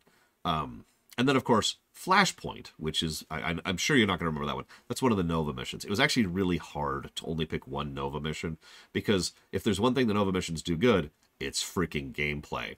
Flashpoint was the one that ends up with you infiltrating the mansion and pretty much plays like a Dishonored level, to put it simply. But of all these, there is one mission that I decided to give the thing. And God, I stared at this for so long. And it's the one I haven't mentioned yet. And the mere fact that I just said mission means you know it's from StarCraft 2. For my pick for best level of 2023. All In. This is, in my opinion, the best hold the line mission ever. Like in history, in gaming history. This is a wonderfully well-designed, beautifully laid out map with tremendous... Oh, God, it's so hard on Brutal. And it's the right kind of hard. The difficulty is exactly where it should be. And there's also 2 versions of this mission, both of which are completely unique in how their challenge hits you in the face. And just... Oh, my God, this mission is so good. This mission is so good. The escalation, the optional button they give you in order to try and make it easier... The nature of how it spawns the enemies, the nature of how much control you have over those enemies, how it does the resource management, just... this... And then there's the narrative axis. This is... I talked about this during the stream. This is, like, the triumph of the Terrans. And I know that sounds stupid, but I stand by it completely. This really is the Terrans finally accomplishing something of significance on the stage, right? And the best part is, in a bad story, this would be the Terrans defeating God and winning the day. But it's not. This is the Terrans having barely survived a hard landing on a hostile force, and we're nestled up into the corner. And there's no victory here. We cannot beat the Swarm. It is impossible. So all we're trying to do is to free the Queen of Blades. That's our only goal. That's our only job. And so we're technically insignificant specks, but at the same time, what we are doing will fundamentally change history forever. It's awesome. I love it narratively. I love it gameplay. Best level of the year. Absolutely. Whoa. Love it. Love it, love it, love it. So, best weapon or tool. You guys nominated a lot of stuff for this. Let's go up to the Walkers. So you mentioned the... Yeah, exactly, Braven. You mentioned the thermal knife in Subnautica. Why? Now, this is actually a funny one. Trico was mentioned as best weapon or tool. I agree. Trico, gameplay-wise, because this is a pure gameplay thing, does function as a tool, as part of your kit. So I'm with that. Cool, cool. The grappling hook from the Batman games. Sure, I'm with that. The elephant power-up from Super Mario Wonder. That's not really much of a surprise. It is honestly so overpowered. If you remember, I tried not to use it in my playthrough, but it's a good power-up. It's well designed. The Leviathan axe from God of War 5. Yeah, there's a lot you can do with it. It's got some good kits, some good abilities, and of course you can recall it to yourself, so it's technically a ranged weapon. The catch suit from Super Mario 3D World. Once again, a bit of an overpowered power-up, but very well designed and really adds to the verticality of the levels, so I agree with that. But all of these pale compared to the one that actually won. I will admit, I was surprised by this. Your pick for the best tool of 2023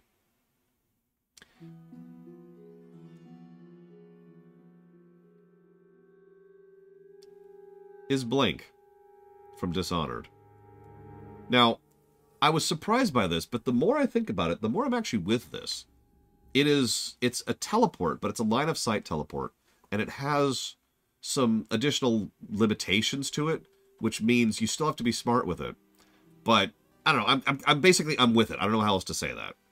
It's a seemingly simple thing, but well designed in a way that, as another man that Dan just mentioned, completely opens up the level design.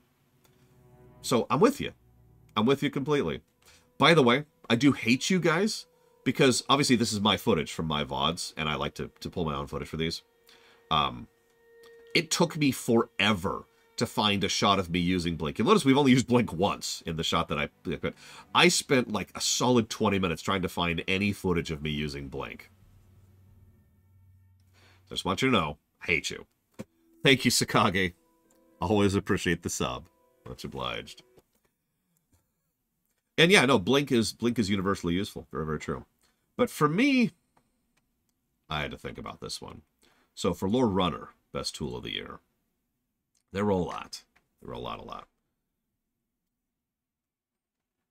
We had the Trowel from Dragon Quest Builders 2, which is just a really, really good building tool. For those of you who don't remember how that works, you can either on a ground surface or on a vertical surface grab and replace without actually removing the blocks large chunk of things, right? That was last year, Triaxia. So you can go whoosh, and the fact that it replaces means you don't have to knock anything out, therefore don't lose any structure, and it just replaces, it swaps, so it swaps whatever you have with the things. That is an invaluable tool, and I wish more builder games would have something like that. I also included, not really as a joke, it was initially as a joke, but the more I thought about it, the more I grew this, jumping from Baldur's Gate 3. Jumping is weirdly useful in Baldur's Gate 3. It is also, similar to Blink, universally useful. The jump ability, it's hard to find a situation where you shouldn't jump in Baldur's Gate 3. And the developers clearly knew that and clearly leaned into it. I also had to mention pretty much all of the forms, specifically from Half Genie Hero, Shantae Half Genie Hero, because there's lots of cool and fun stuff you can do with that. So, absolutely in that case. In Baldur's Gate 3, yes, ISE, because it's an ability. Walking is not a tool because you just click, but jump is an ability that uses up your bonus action. Then I also mentioned, and this is probably going to make you laugh at me, the Sea Truck. Right? No? Okay. So the Sea Truck was in Subnautica Below Zero. I say without hyperbole, it was the best part of that game. The Sea Truck is a modular vehicle that you can grab and unhook and rehook on the fly with different modules which do all sorts of different kind of fun things. And it's decently fast. It's got good health, and it's rather mobile. And how it works depends entirely on how you've configured it. I loved the Sea Truck. I wish it was in a better game, but the truck itself is great. Oh yeah, you can also dock your prawn to it, even better. I almost gave it to the Sea Truck, actually, but I kept staring at this, and the more I thought about it, the more I realized that there is one tool that absolutely was the best one for me. So my pick, best weapon, best tool of 2023 is the Kersagrum. The fact that I get this every single time I replay this game is probably indicative in its own right. We took, what, 10 minutes farming this stupid thing? But the thing is, it's not just cool and it's not just powerful. It legitimately changes how you play, because it does multiple strikes, which changes what kind of stats you value. It's usable while moving, which makes it so that you can actually do a lot of platforming and maneuvering, and changes how you do boss fights. And it also hits in an arc in front of you, both up and down, which means you can hit lower enemies, like these stupid fleas, much better than you can with a lot of other weapons. It is so good and such a well-designed utility, in addition to just being a badass weapon. Of course I get it every time. Oh, wow, Bragman. Anyways, Chrysogram's awesome. Moving on. We'll just leave him on screen there. Don't mind me. So next one is the worst bug. I changed my mind on this a couple of times. So Lorerunner's worst bug of the year. My first pick was Arkham Origins. The whole game. We just couldn't stop running into bugs in Arkham Origins. We were playing the PC version specifically, but oh my god, it was so bad. And the best part is, most of the bugs were just like I kept getting the comment on the YouTube comments of, listen, this game's really good. This person's experience is not indicative of a typical play experience. And I kept thinking, you realize, like, I'm not going out of my way to make bugs happen, right? Like, I'm not seeking those bugs out. Like, I'm not lying or cheating or doing some kind of, like, editing trick to make bugs. That's just the playthrough. Those are legitimate bugs we walked into. Exactly, typical player experience. Whatever. But my second pick was Dragon Age Inquisition. Now you're probably thinking, what's a bug in Dragon Age Inquisition? There's only really one. But it's a big enough bug that it bugs the crap out of me. And that is the banter bug. Yeah, exactly. Most of you are probably familiar with it if you're familiar with that game. Banter is so good in that game, and there's so much of it. There's hours upon hours of it. And it needs to be there. It needs to be there to fill out the time. It needs to fill out the gameplay, and it needs to give you something to help flesh out the characters. And it wasn't freaking there because of a bug. Love you, Evo. Thank you, Diesel Edge. Always appreciate. And then there was Baldur's Gate 3. We had a lot of bugs in Baldur's Gate 3. A lot. I already mentioned one, actually. We didn't get to see all of the romance with Shadowheart because it didn't trigger. We didn't get to see literally half of Astarion's quest arc because it didn't trigger. But what some people are going to say, and I know this because I have, is, oh, that's just because you were using that mod at the beginning of Act 1, which we immediately stopped using in order to avoid bugs. Just pointing that out. But no, my favorite bug in Baldur's Gate 3 was actually in Act 2, long after we turned off any mods. And that bug was where we soft-locked the game. Do you remember that? Do you remember that?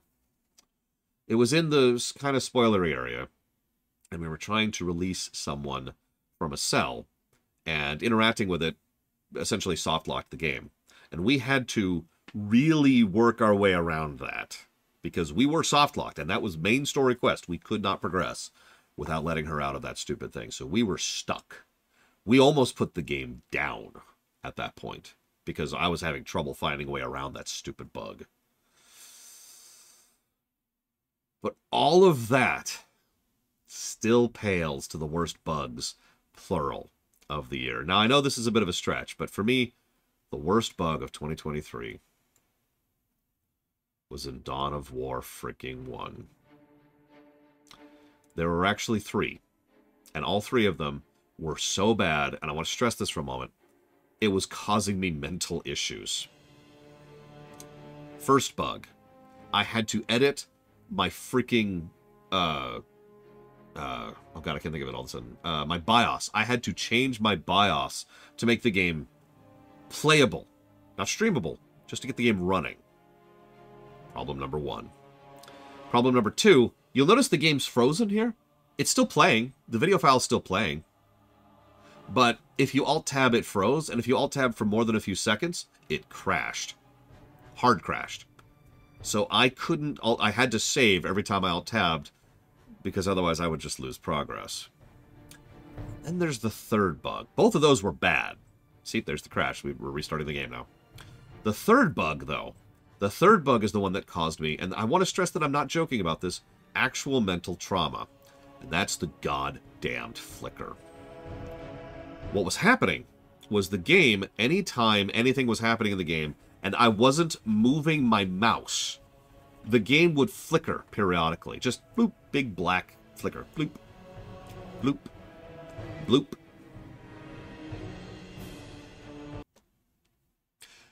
I got so into the habit of just doing this with my mouse, always, just non-stop, that it literally took me weeks after we finished the review to stop doing this. Like, I was playing WoW and just doing this with the mouse. Screw that game. Best bug of the year. Now, we've had some good bugs over the years, but I gotta admit, I only really came up with one good bug. And it's not actually a bug at all, but I just want to show it. Is that okay? Because the best, not actually a bug of the year of 2023 for me.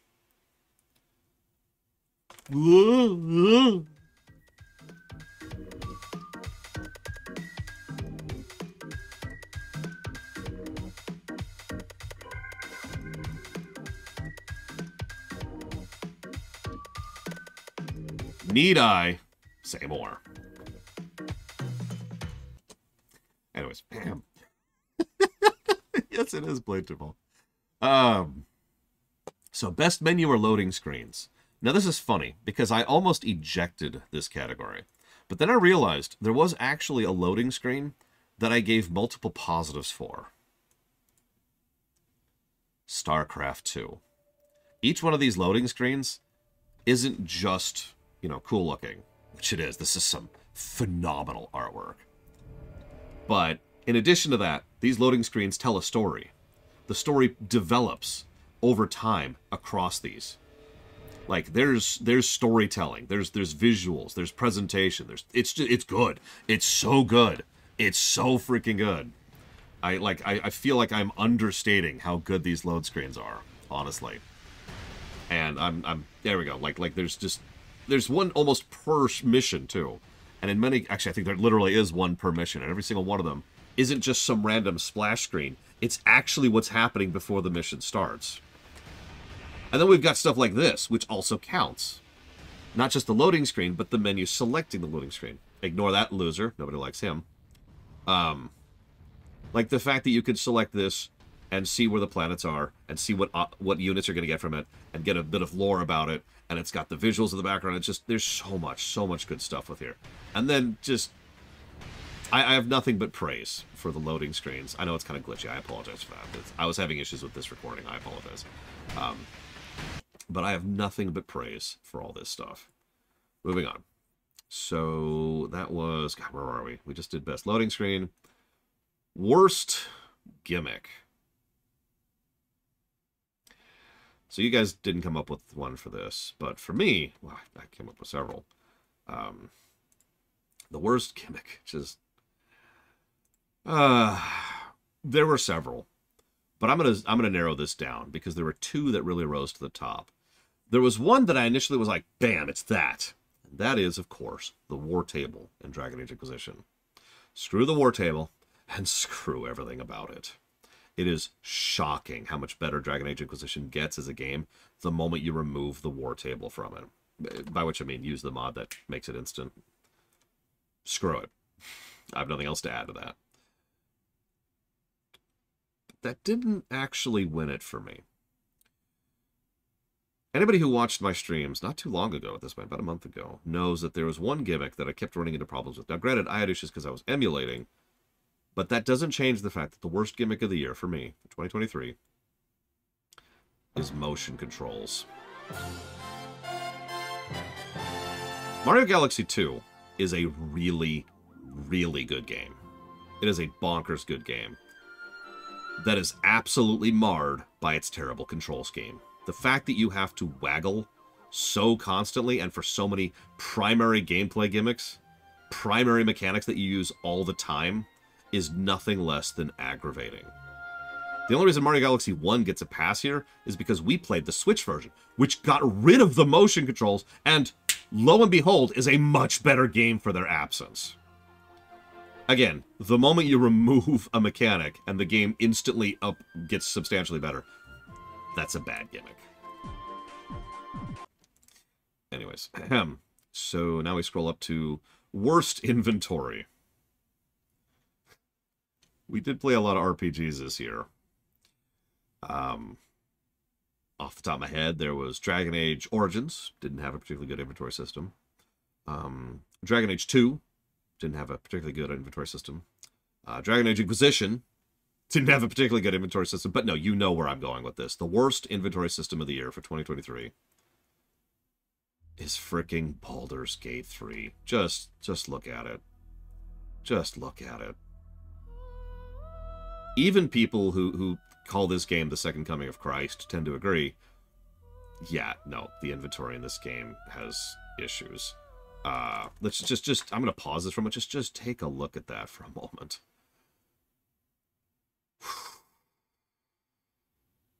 Just take a look at that. Color distinction isn't where it should be. Icon usage isn't great. There is a sort, kind of, but it's not a full sort.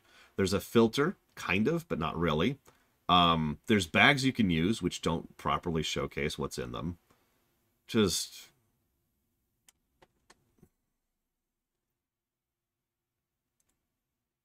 I don't know if they'll fix it.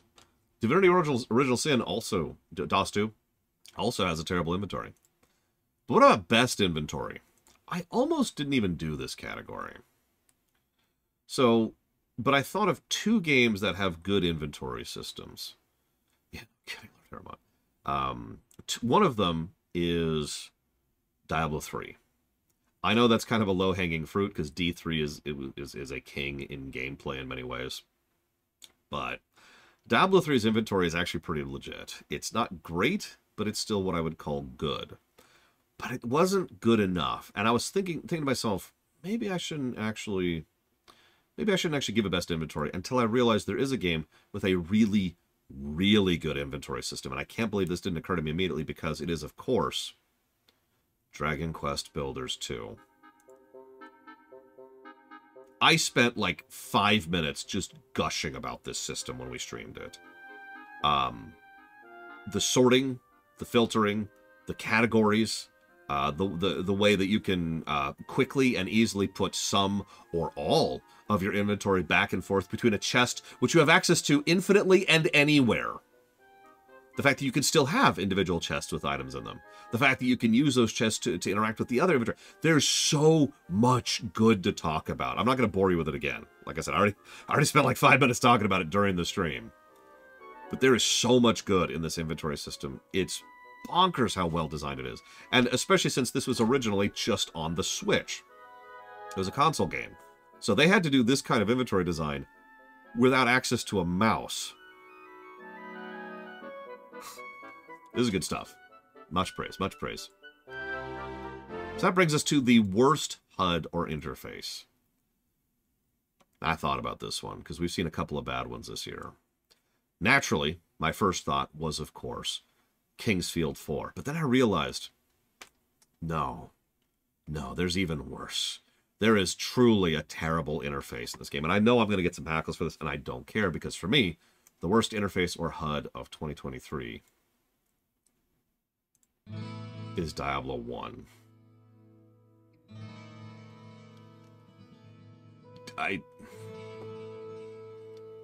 Now, I should clarify for a second. Interface does not just mean the windows that pop up. There's other aspects of interface design. Controls being one of those. So yeah, a lot of gray, a lot of weird buttons that don't really interact with each other, a lot of not good cross-referencing, not a lot of good controls. The fact that just the whole game just hurts to play.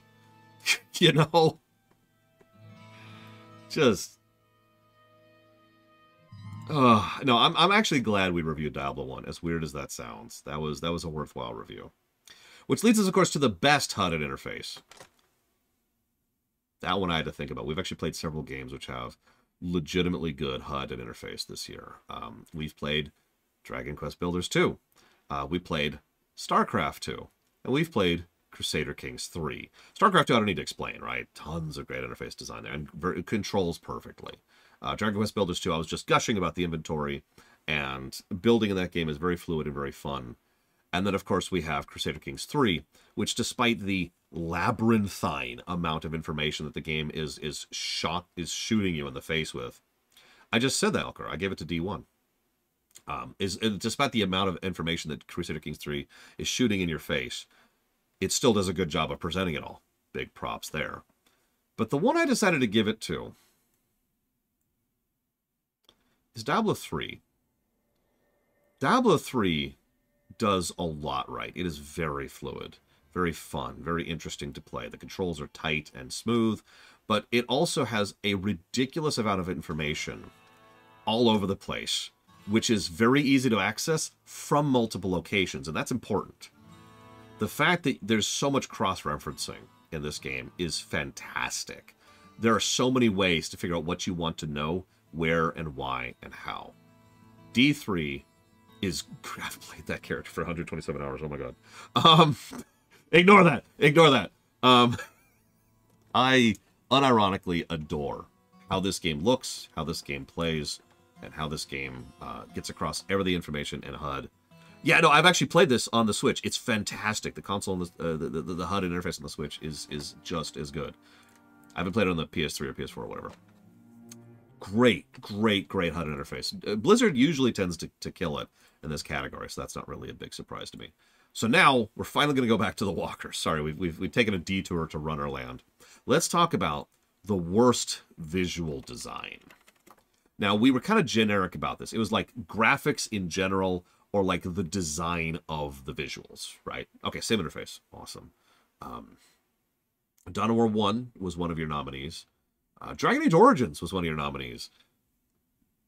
I'm not sure I agree with that, but I see where you're coming from, right? Dragon Age Origins, I legitimately think to this day that a lot of the people and a lot of the cutscenes still look good in that game. But then there's everything else. Like just the levels, you know, the terrain, just, it's brown. It's really brown. It makes sense when you consider how long that game was in development. Because it functionally was being developed for an entire generation earlier. But your guys' pick for the worst visual design of 2023, of course it's Kingsfield 4.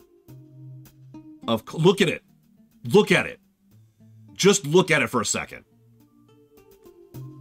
I know some people who have trouble navigating. I've shown this footage to some people who have trouble figuring out where to go because there is so little color distinction, which is something I bang about a lot. There is so little visual distinction. There's so little color usage. There's so little design to the visuals. On every level, too. Like, in Dragon Age Origins, at least I like how the people look, you know, in the cutscenes I just mentioned. Nothing looks good in Kingsfield 4. Nothing. It's... God, it's awful. It's so awful. And I know I make fun of PS2 games, but that's all in good fun. But if I ever needed to prove one of the reasons why I make fun of PS2 games, it's games like this.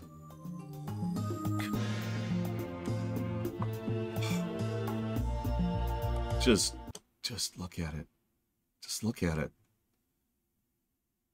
Yeah, I was going to say, there are games with great visuals on the PS2. We've played quite a few of them. This is not one of them. Which leads me to worst visual design for the Runner. So, I had several options. Now, I know this is going to get some hackles. You know what? I agree with that. Mega Man Legends, unironically, looks better than this game. In fact, I can think of several PS1 games that look better than this. I had several options. I know this is going to get some hackles, but I mentioned Super Mario Brothers 1/Lost Levels, both of which were just kind of, ugh, to me. Like, I know they're classic and iconic, but they don't look good. I don't think the Mario series started looking good visually until Mario 2, my opinion. I also have to give a special nod to Diablo 1 for reasons that we've already kind of covered. The game does not look good, and it's just kind of clay, and it's kind of gluck, and it's hard to see in some cases, and the lighting is terrible. But no, the worst graphics is of course it's Kingsfield 4! Of course it is! Look at it! Look at it!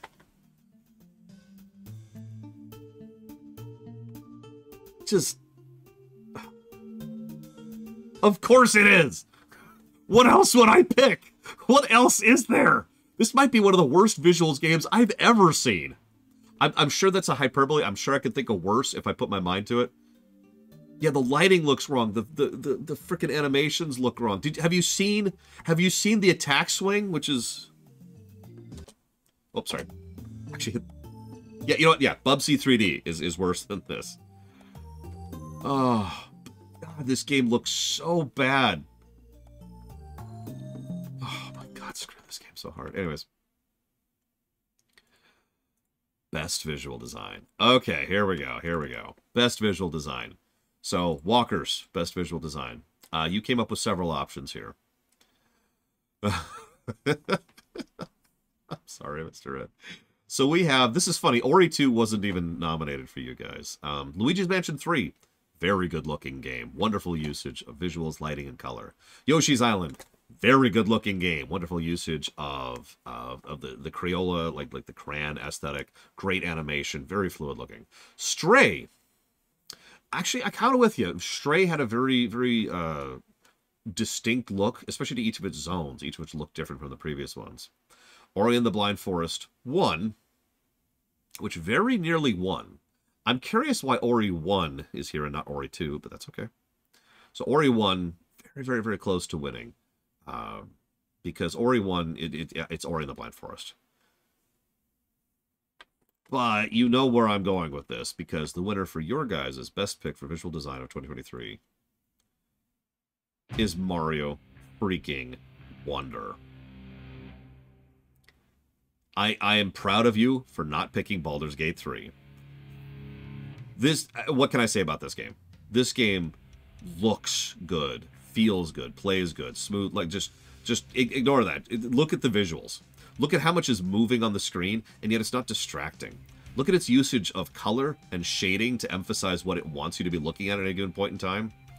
Look at how it uses animation to contrast foreground and background. You notice nothing on the foreground, the stuff you can't interact with, is moving. Look at how much of the background, the stuff you can interact with, is moving. Like, there's tiny details of visual excellence in Super Mario Wonders. It's hard to even summarize. And that's before we even get into the animation. The number of details in the animation of this game is legitimately bonkers. Entire people have done entire YouTube videos just discussing how much work has been put into the animations of this game. And there are so many of them, too. And yeah, each level is also functionally 2 levels, thanks to the Wonder mechanic. Holy crap. Just tons and tons of praise. Which leads me to my best visual design, the Runner. I was really, really torn on this one. Hang on. 1, 2, 3, 4, 5, 6, 7, 8, 9, 10, 11, 12, 13, 14. I came up with 14 different options for best visual. This has been a great year for visuals. We had Ori and the Blind Forest. Obvious, right? Shantae 3. That's the Game Boy Advance one, I believe. It's the Pirate's Curse. A very good looking game. Lots of great animations. Excellent sprite work. Excellent brickwork. Fantastic. God of War 5. I was torn on that for a minute, but the problem is there's just too many good animations and too much good work to make God of War 5 look really, really good. But the thing is, you're probably wondering, well, what's the winner? Well, best visual design for 2023 is Yoshi's Island, with amazing animations and fantastic visuals, excellent usage of color. This game looks good today, in my opinion. This game looks legit now. The aesthetic is awesome, of course. The style, But what's really important is they don't sacrifice the gameplay for that style. It is still distinct. They've got that little black outline thing, which helps with distinction. I know I just said that. I'm sorry, I'm repeating myself. And you're probably thinking, well, hang on. Is this your best pick? You only said this one. You just mentioned you had like 15 games. Well, I'm taking too long here, apparently. So I had to kind of time all this stuff in advance. Obviously, I'm screwing up my timing here. Because then I picked StarCraft 2, a game that to this very day looks phenomenal. It's the best looking RTS I've ever played. There's like the visual effects are fantastic. The special effects, you know, it has great viscerality. The brickwork is astonishingly good. One of the best brickwork games I've ever played, in fact. Wonderful doodad placement and utilization. Even the individual units have good animations and good movement and have some personality to them. Even just the interface itself actually looks really good. And yeah, the fact that you can look down there and instantly see what unit it is, just at a glance, that's harder to do than it sounds. And that's really, really, really, really, really good. But hang on, I'm not done yet. Because then there's Mario Wonder. I feel like I already talked about this. Of course I did, Melkor Blade. I'm glad someone caught that. Look at it. Look at it for a second. Look at the usage of light. Look at the usage of color. Look at how much of the background is actually a 3D rendered object, so you can see it moving as you're pushing through the stage. Look at how they go out of their way to make parts of the other players kind of come in and out of visibility so that they don't get too distracting. Look at how it uses its terrain. Like, did you notice there's two separate layers in front of the foreground? Did you even notice that? No judgment, but it's so natural. It's just there to add to the depth of the stage. Did you notice how there's like 7 layers to the background? I have to give credit for Grand Theft Auto 5. Grand Theft Auto 5, even though like, I know this is a weird one to pick because it's not really an aesthetic thing, but the level of detail, the amount of work and time and effort and visual design that was put in Grand Theft Auto 5 is insane. And yes, this is a 10-year-old game at this point. Look at how good this looks. Look at how much effort was put into the cracks and the grass growing through it. And I remember, during this part of the game, I just spent several minutes walking around Franklin's house talking about how much effort and time was spent on doodad design, on brickwork design, on visual presentation. Yeah, this is a freaking city. San Andreas is a freaking city. And you can tell several people... Yeah, remember when we were just walking around Michael's house and I just spent several minutes just discussing Michael's house? All 3 of the primary protagonist houses are great. But then, of course, I have to give credit to Ori and the Will of the Wisps, Ori 2. I've already kind of talked about this. This is one that leans a little bit more on the aesthetic side, but still, the pseudo-painted approach to most of the background elements, the animation of interactable things, the usage of lighting, the usage of color, the way in which the game goes out of its way to constantly have details on every single page of screen, the fact that you can still clearly see types of damage, types of terrain, thanks to things like you can tell those are damaging because of the nature of how they're textured and the color on them. You can tell that's a water spout because of how it's being pushed through the water. This is a very, very, very well designed game visually, and it looks gorgeous and beautiful in addition to being functional.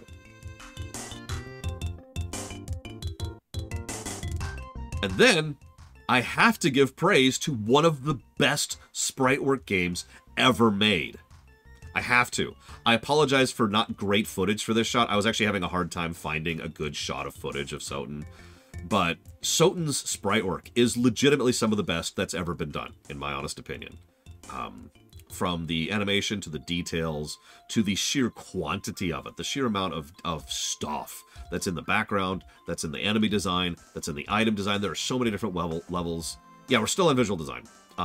The fact that, like, how many of you even noticed that there's like something like 8 or 9 different animation sprites just for the pixie that's following us around right now? Or how about the way that like, look at the design on that zombie knight. He's just some random level 1 mook. And yet look at how much effort was put into making him look that way.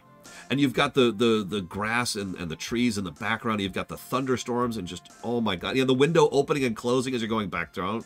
And then you've got Dragon Quest Builders 2. Now, I know I'm going to get some hackles for this, but this game has brilliant visual design. First of all, it looks good. It looks good. Second of all, it has absolutely fantastic distinction. This is something I keep talking about, but it's something that's so important. Making each color pop, making things visual distinct against each other, is something this game absolutely nails. At no point, in any given point in time, are you looking at something and wondering, what's that? Because you can tell immediately. It also, it's very distinct, but it goes out of its way to actually have a cube aesthetic that looks good. And that's harder to do than that sounds. And that's true across multiple levels. Naturally, I would be remiss if I did not also mention Subnautica. Subnautica is... God, what do I even say about the visual of this zone? I had a hard time picking out which zone I wanted to showcase for Subnautica's visuals, because they're all good. They're all good. They do lighting correctly, they do fog correctly, they do color correctly. Each one of them, like, it's that atmosphere we were talking about earlier. They just ooze atmosphere, they ooze visuals, but they still look pretty and they're still distinct. As you're going through it, you can tell so much of the visuals is informing how you play through the game and what you're doing, in addition to just generally being pretty. I need to pause to take a drink, pardon me. Of course Diablo 3 is on this list. Of course it is. D3 looks fantastic now, and as a reminder, this is kind of an old game at this point. The details in the background, the doodad usage, the animations are bonkers good. Bonkers. Viscerality. Yeah, exactly. Visceral. You mentioned this earlier, Rhea Girl, and I noticed that. The viscerality of this game is through the roof. The nature of how they do their texturing and the brickwork and the lighting effects and the color effects and the storm and the layers. There's something like 10 layers to this stuff. But the one that's probably going to surprise most people is Diablo 2. This is, to this very day, one of the best examples of brickwork I've ever seen. You remember this sequence? Because we paused here to talk about how insanely good, how much insane amount of effort and work was put into the puddles and into the reflections and into the camp. And there's a tattered banner there. There's birds flying around. There's the freaking sacks of grain. There's pots in the way. They have changed it so that the ground is like 7 different types of ground. And there's chunks of wood over there that are being stacked together to repair the wall. There's a satchel hanging from the tree. The tree itself, each individual branch is actually moving. D2 Remaster looks damned good. This game has been so good for visuals that I literally couldn't pick one. So I picked 10. Okay, now let's get into categories. Yeah, that was the 10 I just talked about. Those are 10 games. Top 10 visuals. They're all really, really, really, really good. I couldn't pick amongst them, so I gave it to all of them. So we're going to stick with me for a minute. Worst strategy game. There were only a few, but I felt like there were a few that deserve mention. Of course, first of all, is Chaos Gate Demon Hunter. A game that I wanted to enjoy desperately and absolutely did not, which had pretty much the exact same problem that another game had, which is XCOM 2. I know that's shocking, but both games just get so sloggy and so boring and so grindy once you get to the late game. It just made me want to stop playing both of them. But neither of them won. For me, the worst strategy game of 2023 is Soulstorm. Just Soulstorm. If you know, you know. We actually discussed this during the stream in more detail. There's so much wrong with this game. There's so much wrong with this game. This specific expansion. Now, I know what you're thinking, but all the good mods. Yeah, that does nothing to do with the game itself. The base game of Soulstorm is full of witchcraft, heresy, and mutation. Best strategy game. This is a fun one.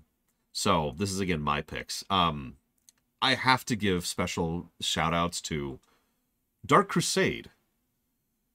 Dark Crusade was actually really good. Like, if you remember, despite all the bugs, despite all the frustration, Dark Crusade was legit. I liked Dark Crusade. I liked its campaign. I liked its permanence. I liked the way it did its unit design. I loved the lead up to it. Dark Crusade was great, but no, you know what the best strategy game of 2023 was. Of course it's StarCraft 2. Of course it's StarCraft 2. StarCraft 2 is the best game I've ever reviewed, period. Of course this is the best strategy game ever.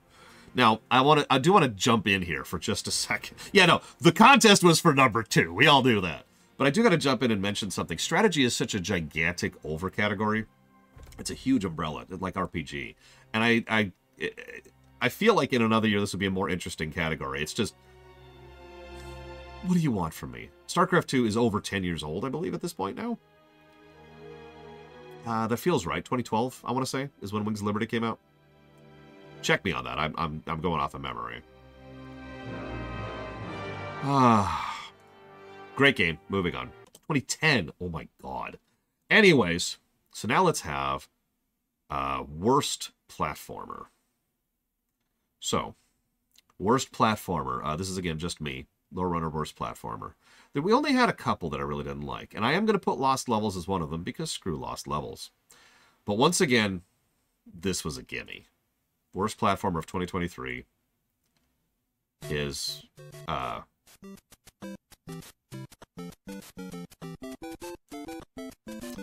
me recording the wrong footage.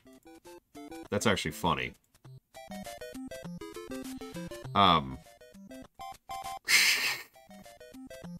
Look, this was a thing to throw together. This isn't it. This isn't it. This is not Lost. I mean, this is Lost Levels. No, the actual... Yeah, I just screwed up. I just straight up screwed up. It's Shantae 1. It's the Game Boy game. God, it's so bad. The very experience of playing Shantae 1 was painful. It was painful. It was aggravating. I'm losing all levity from my tone because I just want to stress. I hated that game. Let's talk about some good stuff. Lorewalkers, best platformer. We played a lot of platformers this year. So surely, we've got some good platformers. So, you guys voted in no particular order, or rather from worst to best. Shantae 3, which is Pirate's Curse, I believe. Again, I'm not 100% sure. Thank you very much, Narset. Always appreciate. Yoshi's Island, very, very good pick. One of the best Mario games ever, in my opinion. Mario Galaxy 1, another very, very good pick, especially with the Switch version. Shovel Knight.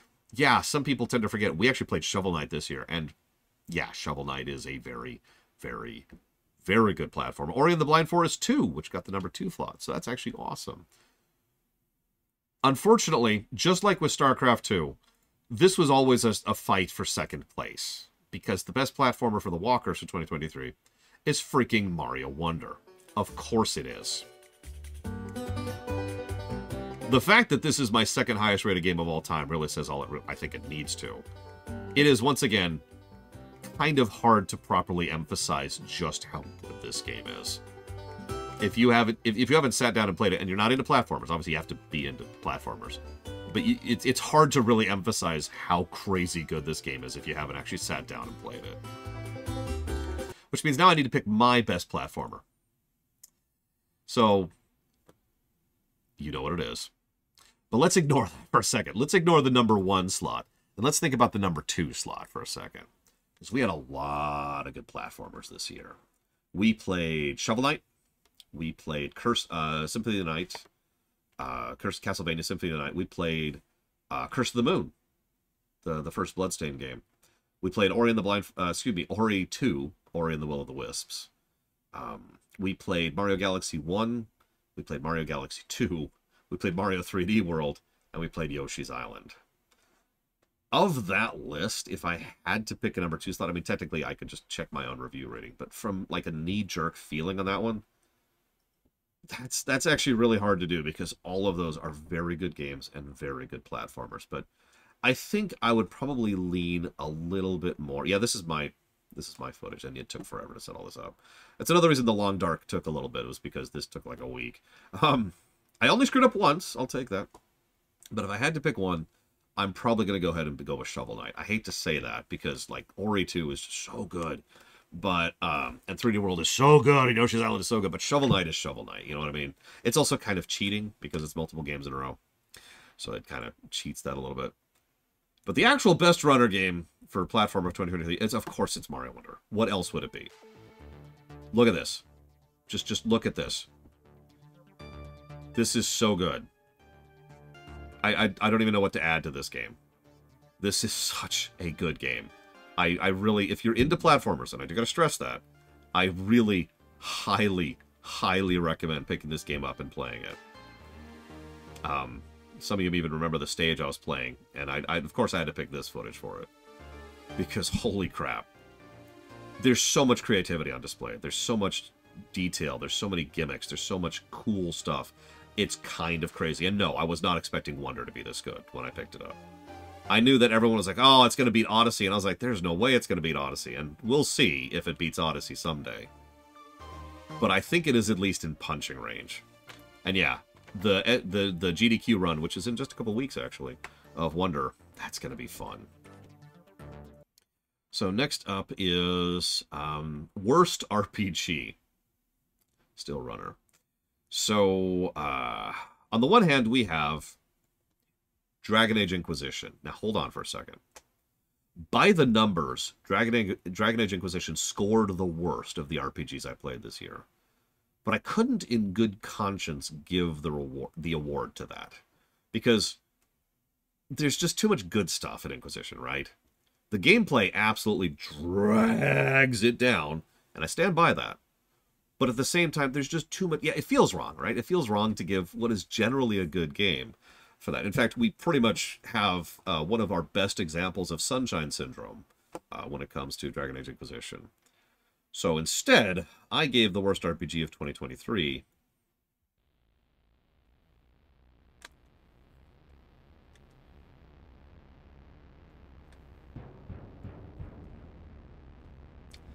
I stand by this. I stand by this completely. I hate this game. I'm not going to repeat. I've already talked about D1. Just moving on. Yeah, RPG is like strategy. It's a huge umbrella genre.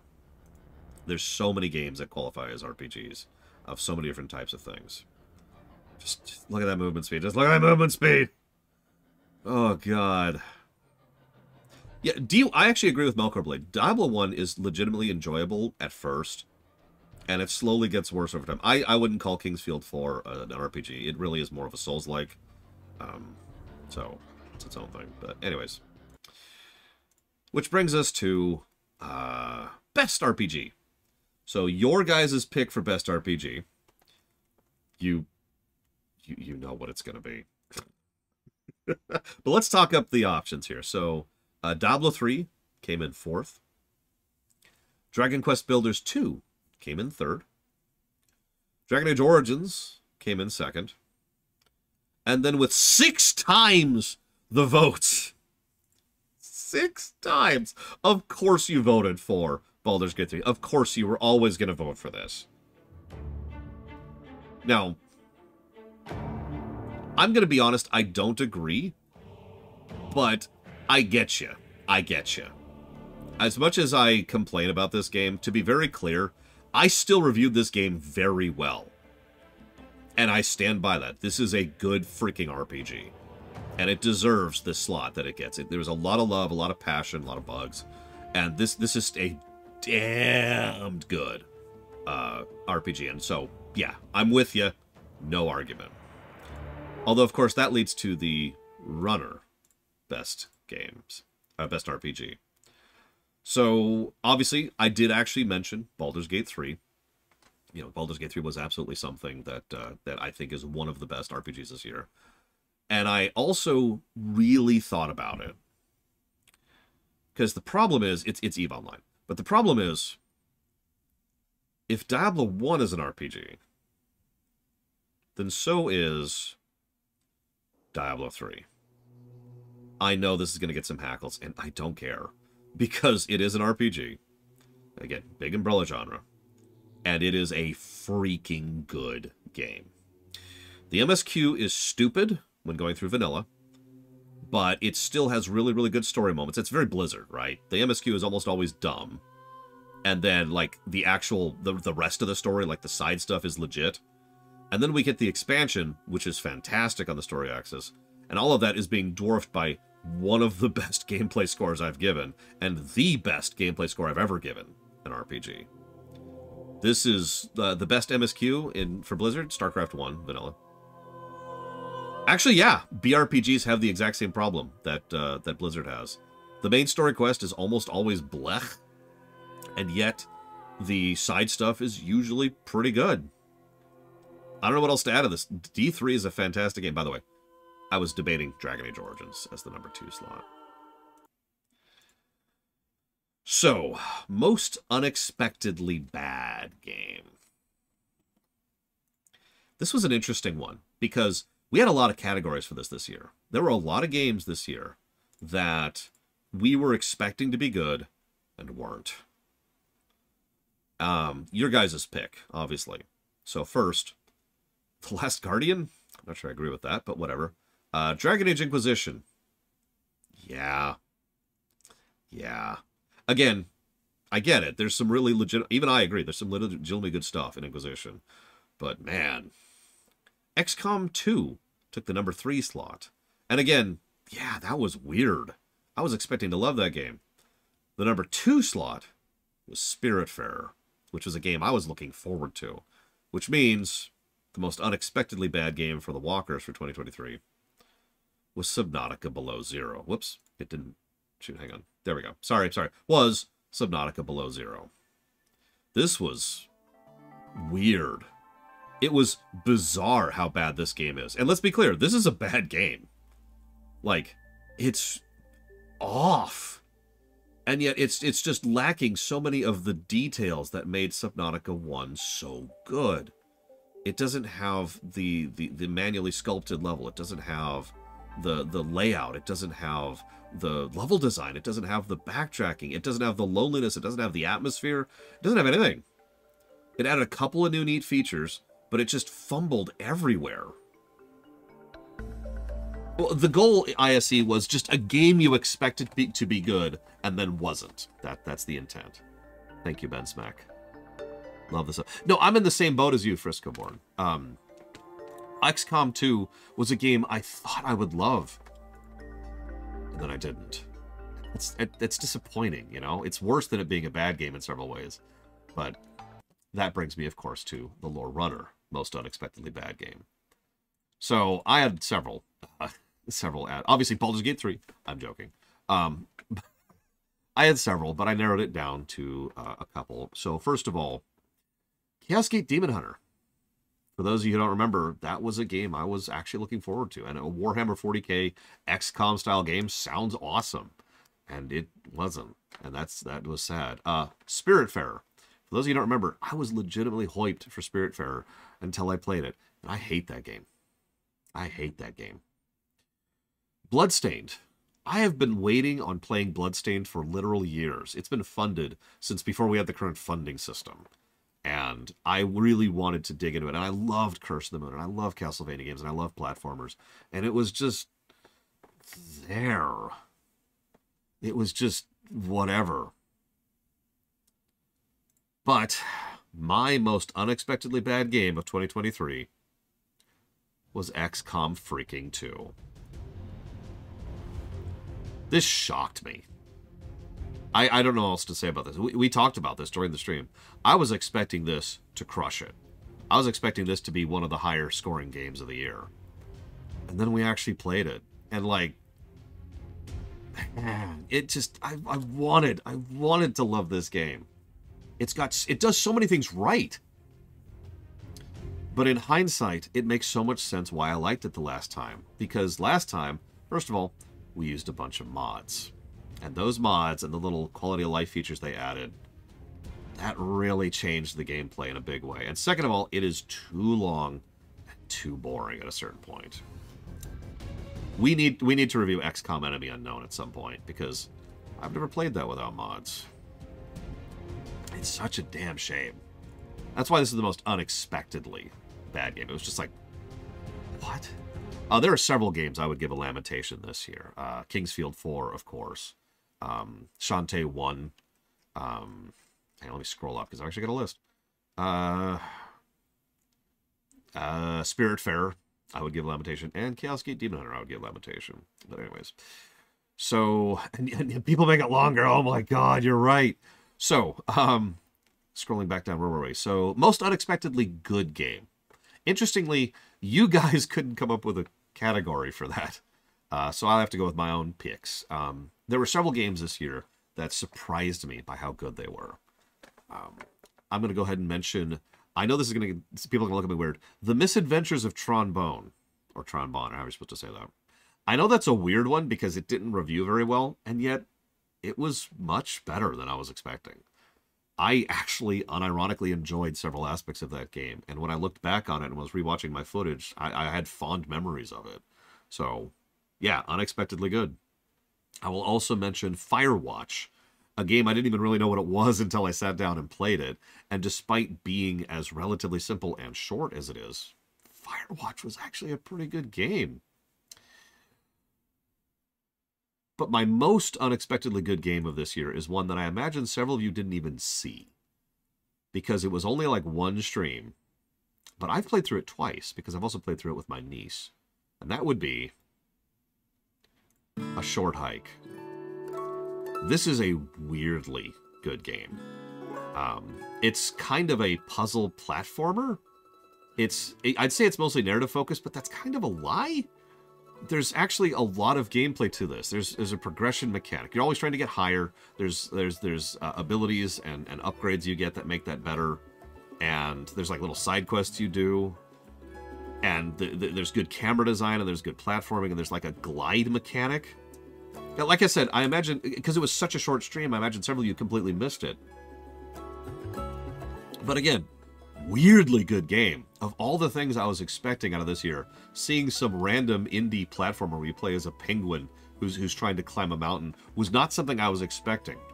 It is called A Good Hike. Or A Short Hike, sorry. It's called A Short Hike. It's available on most platforms. And yeah, it's a very, very good bite-sized experience. I highly recommend it. There's that glide mechanic. Boop. How long is the game? Like 3 hours. No, we're not there yet, Judo. That'll be Sunday. So, most justified Cheatflag. This was a late entry. Several people suggested this. Or no, when I say several people agreed with this. I believe Savacom actually suggested this particular one. I don't even remember where... hang on, I gotta find something. You gotta give me a second, because it's being weird.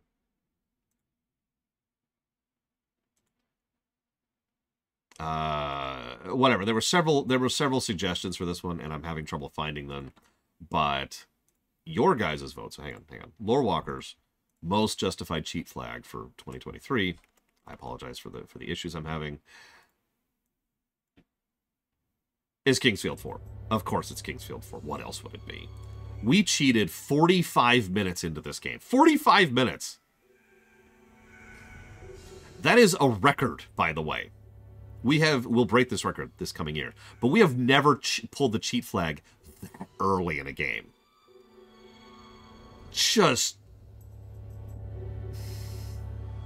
It was just... And then Mr. Ed got mad at me. I'll never forget this. He got angry because I wanted to skip essentially half the game. And then I felt so bad as I was doing it, because Mr. Ed was so unhappy about that I decided to go ahead and not skip half the game. And then I played like another however many hours of the game, just getting back to that stupid point. Screw this game so hard. All right. Anyway, so Lorerunners. Most justified cheat flag. We actually didn't cheat that many times this year. In fact, when I put up the poll for it, for the most cheated, I just listed every game we cheated in, which it was like 5 or 6, something like that. But it wasn't that many. It was not that many. But of all the options, it was Kingsfield 4. Of course it's Kingsfield 4. This game, 45 minutes. 45 minutes. What else do I need to add to that? Of course. Of course this is the most justified cheat flag. Screw this game. Screw this game. Ugh. Screw this. Where is it? Where is it? It's like right here. It's right here. You see this? This is Kingsfield 4. I'm tempted to take a hammer to this and break the CD because of my vitriolic hatred of this game. Screw this stupid game. Ah!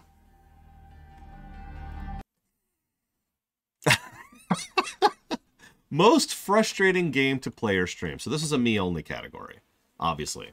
So what was the most frustrating game to play for me this year? This was actually a tough one because there were several picks that just dragged on me. Now, I know this is going to really piss some people off, but one of them was Dragon Age Inquisition.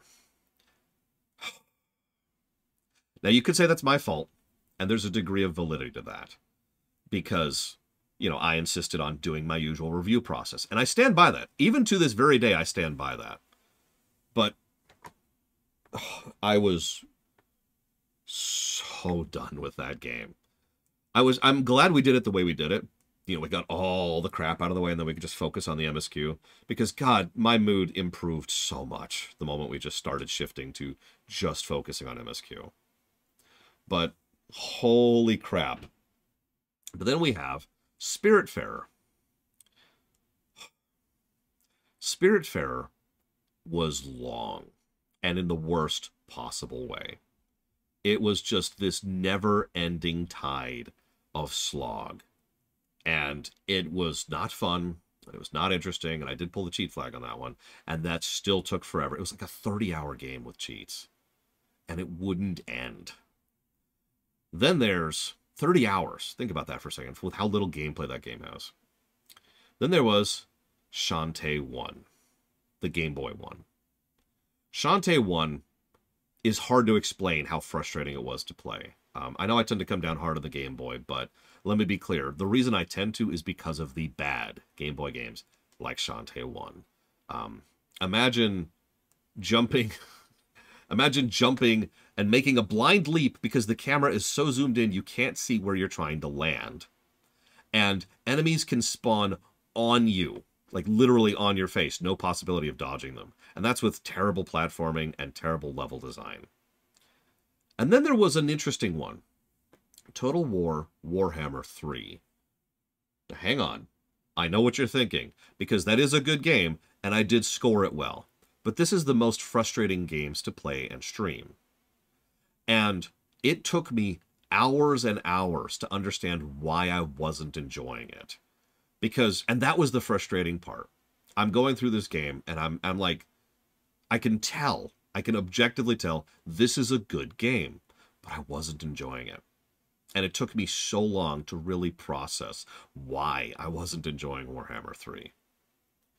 But all of those pale in comparison to Dawn of War 1. Now, I believe, if I got the footage correctly, yep, I got some of the flicker.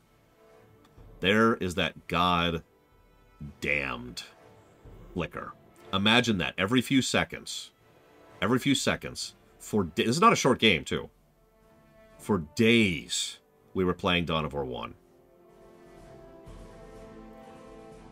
And just flicker and crashes and the freaking BIOS thing, I just... Yeah, seconds. Literal seconds in between flickers.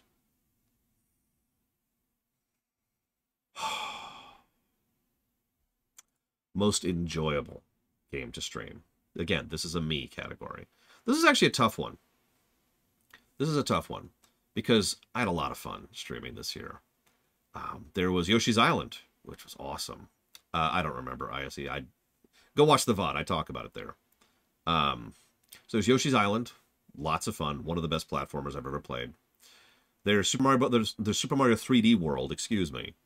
Great game. Still stands up to this very day. Fantastic co-op. There's New Super Mario Bros. U. Great game. Stands up to this day. Fantastic co-op. And there's Ori and the Will of the Wisps. Ori 2. Yes, I just realized I just listed nothing but platformers. It's okay, because there's actually 3 games that were the most enjoyable to play. I couldn't pick amongst the 3. So, the top 3 games to stream for me this year. This was like joy being pumped into my veins. I don't know what else to say about that. It was... I was grinning. I was grinning the entire time. I was having fun. I was being challenged. The visuals were great. The story axis was weirdly good. I couldn't stop having fun with it. But it's okay.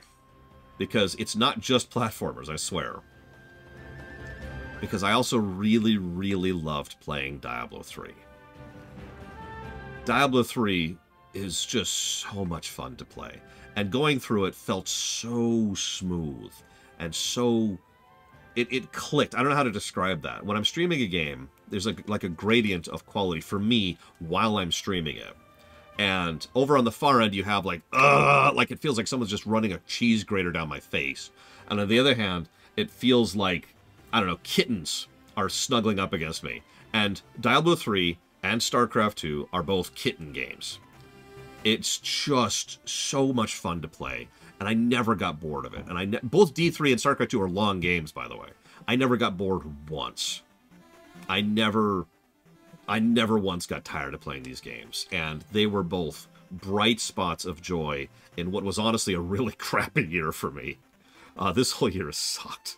So these were wonderful bits of positivity that I needed. Oh, man. Loved it. Loved it. So, now we move on to some interesting categories. So this is a category for you guys only. Most inclined to buy. The game you are most likely to buy because of the stream. This is always valuable feedback for me because it also does a good job of indicating to me what you value. Because let me explain this for a second. Because we can stream a game when it launches, and we can stream a game when it's done. And you know what I mean by that, right? And if we stream a game when it's done, it's more accurate. It gives a better picture of what the game actually is eventually and where it sits like historically. But if we stream a game when it comes out, we could give you an idea of, is it worth buying, you know, now? This is feedback we've given several times over the years. I have rather famously said that Cyberpunk is worth picking up a little over a year later. And I stand by that. Cyberpunk now is a much better game than it was at launch. So there's a value in doing that. The downside is, of course, Cyberpunk is now not a particularly well-reviewed game because of the fact that we reviewed it at launch, right? You get the idea. Diablo 3 qualifies for this as well. The Diablo 3 we reviewed was the Diablo 3 after like 10 years of support and updates and patches and content. D3 at launch? So you see the difference. So this is valuable feedback to me. So, game that you were most inclined to buy because of the stream. In last place is Total War Warhammer 3. Little surprised by that, but I'm with it. From what I understand, yes, Frisco, but I haven't actually played the new version yet. Crusader Kings 3? Absolutely, I agree with that. That's a damn good game and worth picking up. Subnautica. Yes. God, pick up Subnautica. Shovel Knight. Again, yes, pick up Shovel Knight. God of War 5. I'm a little surprised by that one, but several people picked that one. Quite a few people, like over half of the votes, went to StarCraft 2. And to be perfectly frank, I'm glad I did my job on that one, because StarCraft 2 is the best RTS ever made. And that's just what that is. I absolutely recommend it. By the way, you can do all of the co-op and all of the custom campaign stuff without even paying for it. That's all free as part of the trial.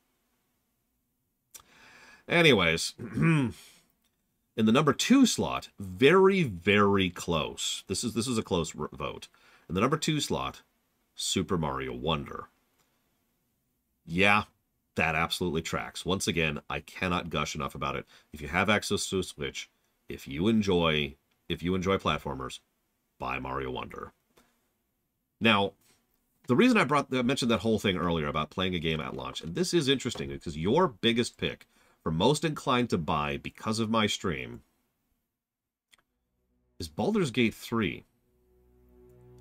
This is fascinating to me because I rated this game quite highly, but I had issues with it and I was really tired of it by the end, and we just kept stumbling into bugs the whole time through. Bugs, issues, flaws, and yet you still wanted to pick it up because of the stream. And honestly, that says a lot. That says a lot. And this kind of codifies for me that I want to go ahead and keep reviewing games when they come out, instead of building in like a system where it's like, let's go ahead and wait until it's done, kind of a thing. I'm cool with that. Baldur's Gate 3 has some good hooks. It has some great stuff. And this, yeah, speaking as someone who doesn't think of this game as the second coming of Christ, this is still a damn good game. It's still scored, with all my issues with it, in the 200+ range, which is huge, especially with the new math. So, yeah, absolutely. Technically, I have a gimme here, because I just realized. So, and I recorded the footage for it, so I might as well. Most inclined game to buy because of the stream. That doesn't really apply to me, but it applied last year because of a technicality, and it applies this year because of a technicality. And that would be A Short Hike. Now, you're probably wondering, okay, what's the technicality? Any game that I buy more than once usually tends to get that for me. A game that I am inclined to pick up a second time. I bought this for my niece, and she sat and she played all the way through it with me, and that was worth it, and that was awesome. Don't have much else to add to that, but A Short Hike is, it's a weirdly good game. I really recommend it. It's on like everything too. Like I'm pretty sure I played it on the Switch, but I'm pretty sure you can just get this anywhere. It's just a short, simple, fun little game. Surprisingly good. Plug. Anyways, so next we have Best New Meme or Concept. So let's pick your guys' first. So this was intended to be like a big category, because we don't want to have 50,000 categories. So Best New Meme, Best New Lorem, or Best New Concept. So in last place is Your Such and Such is Over, which is funny because we haven't even reviewed that game yet from World of Warcraft. Then we have the Establisher concept. The Establisher is the first thing that really is the first thing of that thing. Big, that I know that's super specific, but let me use an example of that. Final Fantasy IV is the establisher of the Final Fantasy series. Devil May Cry 3 is the establisher of the Devil May Cry series. Mega Man 2 is the establisher of the Mega Man series. You get it? Link to the Past is the establisher of the Zelda series. Mario 3 is the actually 4, excuse me, is the establisher. It's the first work, because this applies to movies and shows as well. Season 3 of TNG, right? Empire Strikes Back. It's the first iteration of a franchise that is truly indicative of what that franchise is. The first time it truly found itself. Dragon Quest III is another example of this. There's a lot of examples of this because it's almost never one. It's almost never the first thing, right? It's almost always something later. So that's your establisher. This was a meme. Bragwin, I already told this story. Bragwin swearing her love to me right before dying out of spite. Yeah, Super Metroid for Metroid series. Then this was from Ace Combat 5, I believe, which is for peace! Peace! We will kill these people for peace! Die for peace! And then there was Sunshine Syndrome. I'm going to talk about that more in a minute. And then there was, yeah! If you get it, you get it.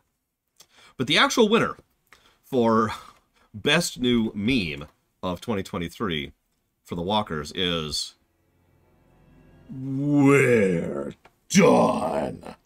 And I get why, because I can't stop saying this, even in just friendly conversations.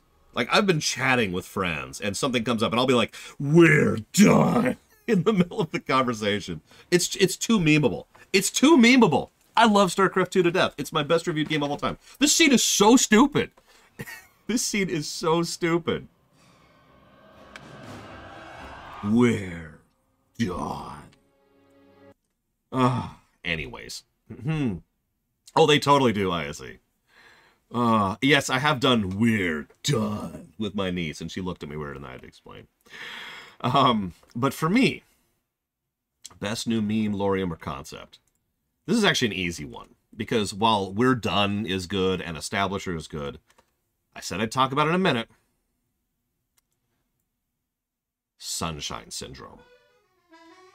This is such an applicable Loreunner. I cannot believe that I haven't codified this until this year. Sunshine Syndrome so perfectly encapsulates so many games. It also, I like the alliteration, Sunshine Syndrome. It refers to a game in which there's a certain point in the game. It varies where it is. It's usually, you know, at a certain point, like midway-ish, where, yeah, Underthought was another great one, where it's better to just put the game down at that point, right? Neverwinter Nights 1, after Act 1.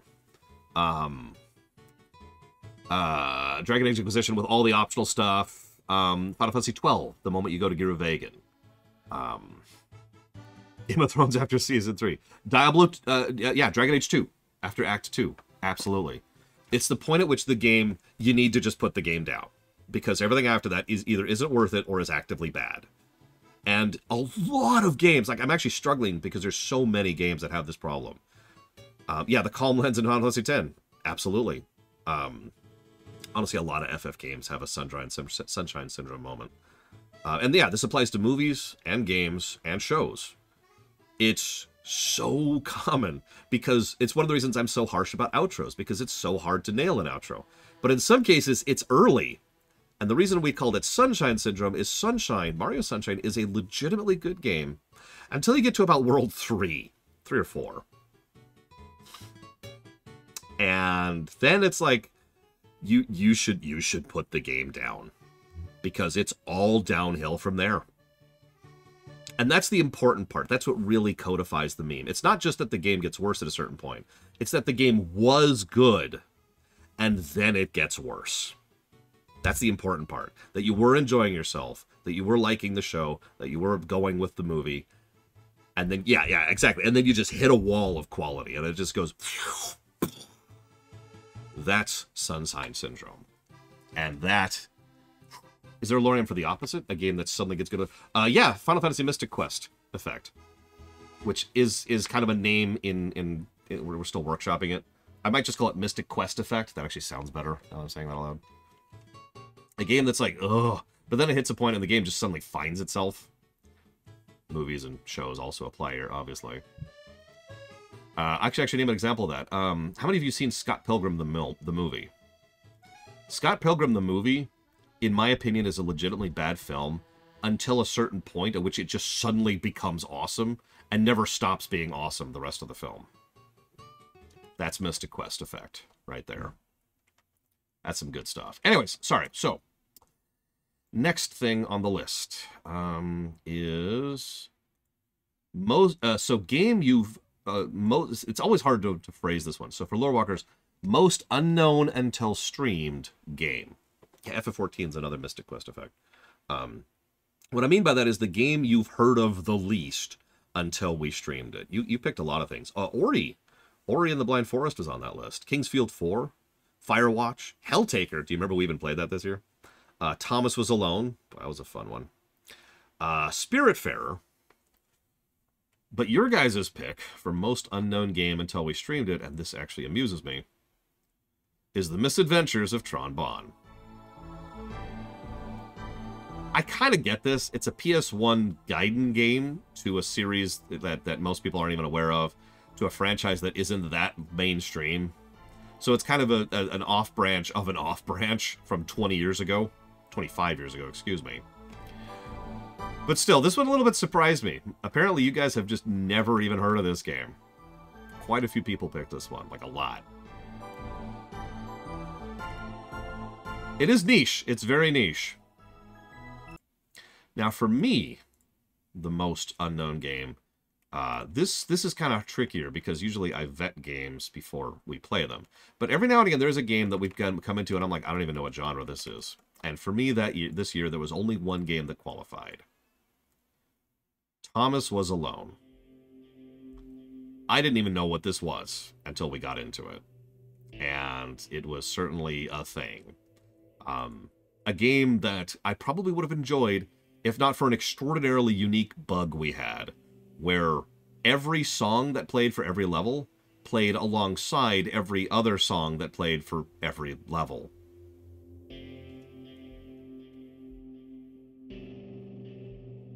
So, yeah, no, and by the way, restarting the game didn't fix the bug. So, like, Stage 1's music plays on Stage 1. On Stage 2, Stage 1 and Stage 2's music plays. And then on Stage 3, Stage 1, 2, and 3's music plays, etc. And it just kept stacking. Now, I didn't even notice at first, because I'm really good at hearing multiple things at once.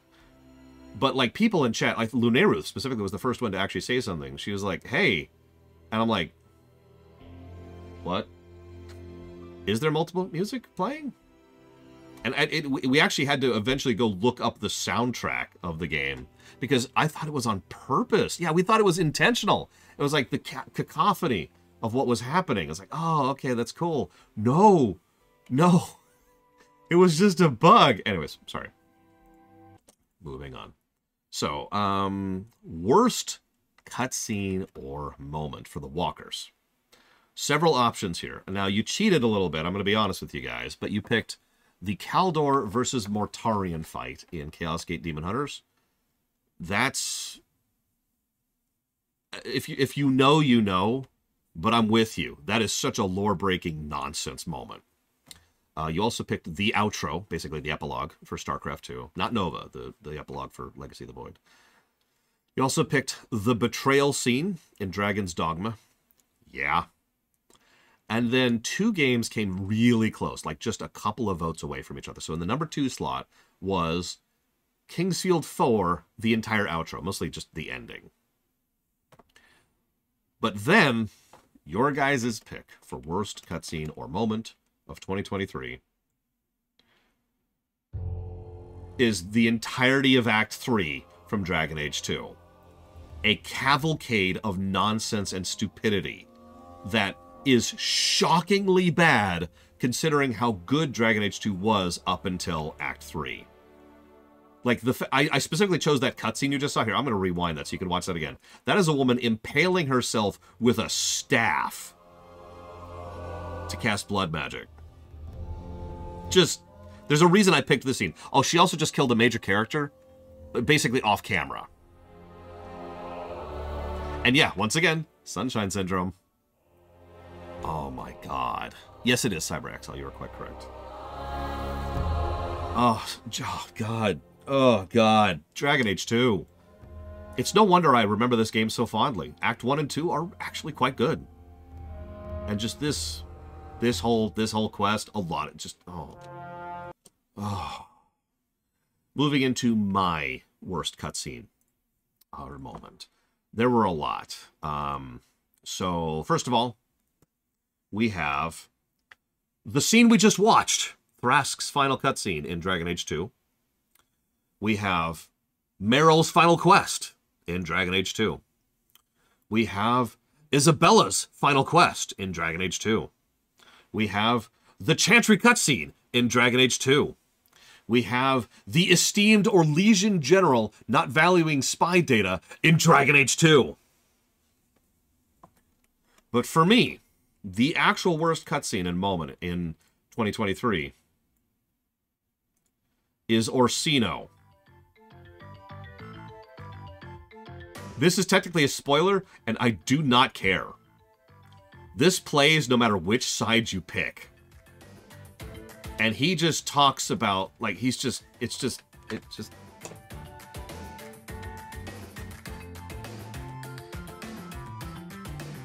This makes no sense on any level. It's for an unnecessary bad boss fight. And it's so lore-breakingly stupid.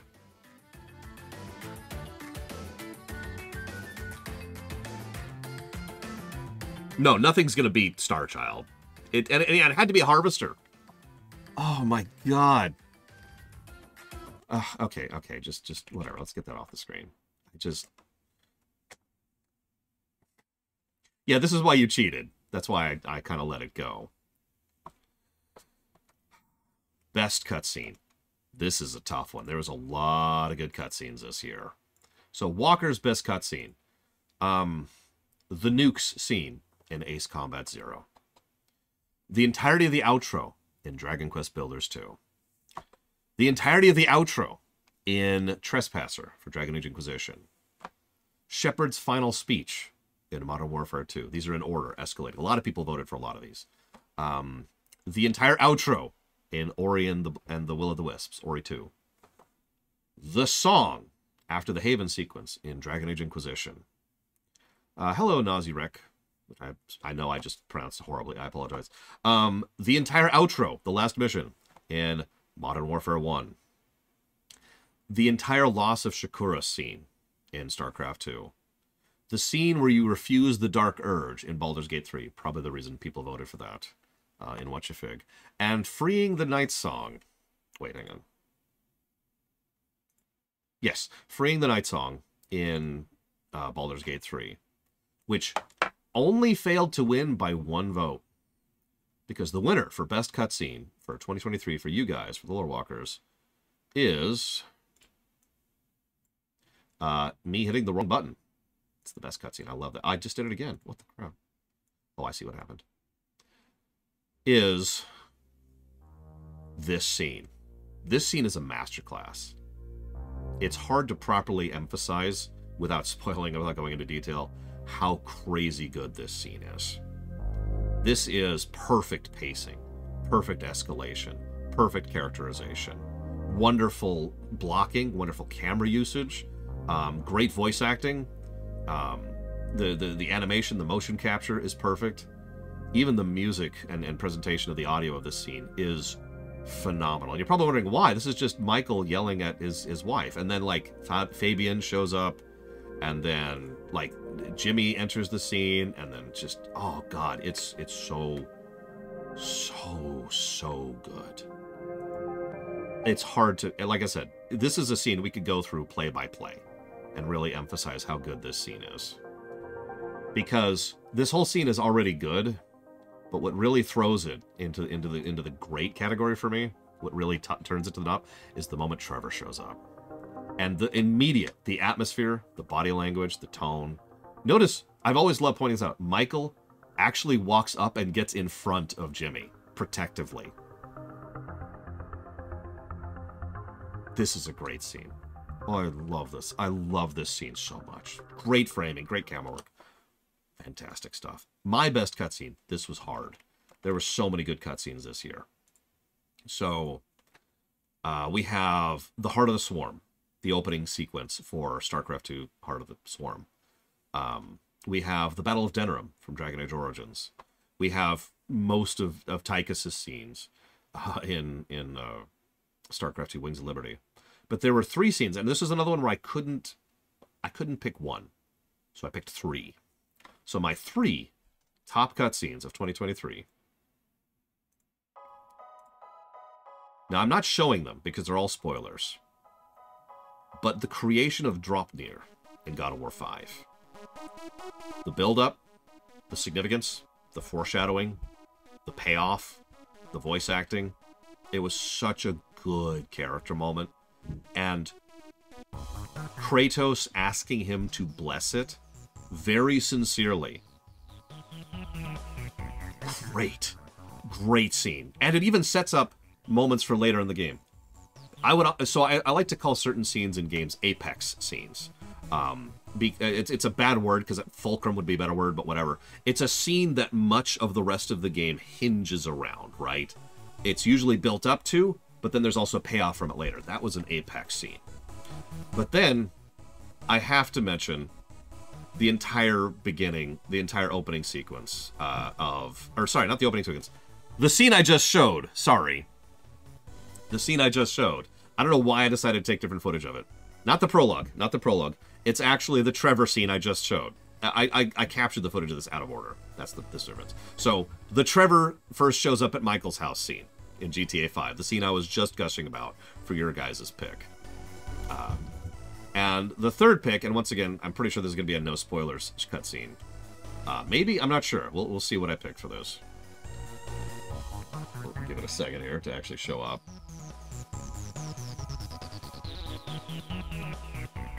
Yep, I didn't actually show it, of course. Modern Warfare 2, the emergency broadcast system.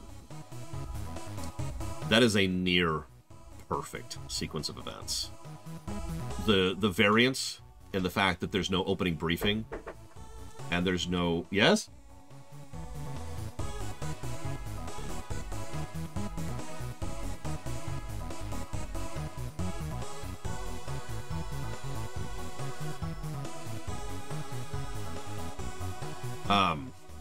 The build up to it, there's no mission briefing, right? There's no mission briefing. There's just a bunch of people, ridiculous detail in doodads and presentation in the area, and you get little tidbits of what's going on, and there's no music. And then suddenly you turn around and you look up, and you see that, and it's like, oh. And as you leave out, the music finally picks up, and that's when the mission finally shows up. That's when the mission thing finally shows up, and it's just like, oh, God, that's such a good scene. Modern Warfare 2 is such a freaking good game. In a year of less giants, Modern Warfare 2 might have run away with it this year, because that's such a good game. Worst character overall. So your guys' vote for worst character, Lorewalkers. I'm kind of in a hurry now, because we'll see how this works. Solus for Dragon Age Inquisition got the least number of votes. The cat, see you around, Sean. The cat from Stray. I mean, I'm actually kind of with you on that. I know that sounds harsh, but let's be honest with ourselves. The cat was a non-character. That was part of the problem I had with Stray. The Traitor in Dawn of War 2. That one just keeps coming up. Will from Baldur's Gate 3. A lot of people bash on Will. I've noticed that. I still personally think that Gale is actually worse than Will, my opinion. But get Will. Meredith from Dragon Age 2. Don't agree with that one. I think, I'm curious why people put her as the worst character. And I think this is getting into definitions, actually. Like, maybe you mean she's the most evil, or maybe she's just the character. Like, I was thinking the worst made character, like the character that has the worst writing and the worst presentation, you know, worst acting. Basically, the opposite of the best character, right? Anyways. Trevor!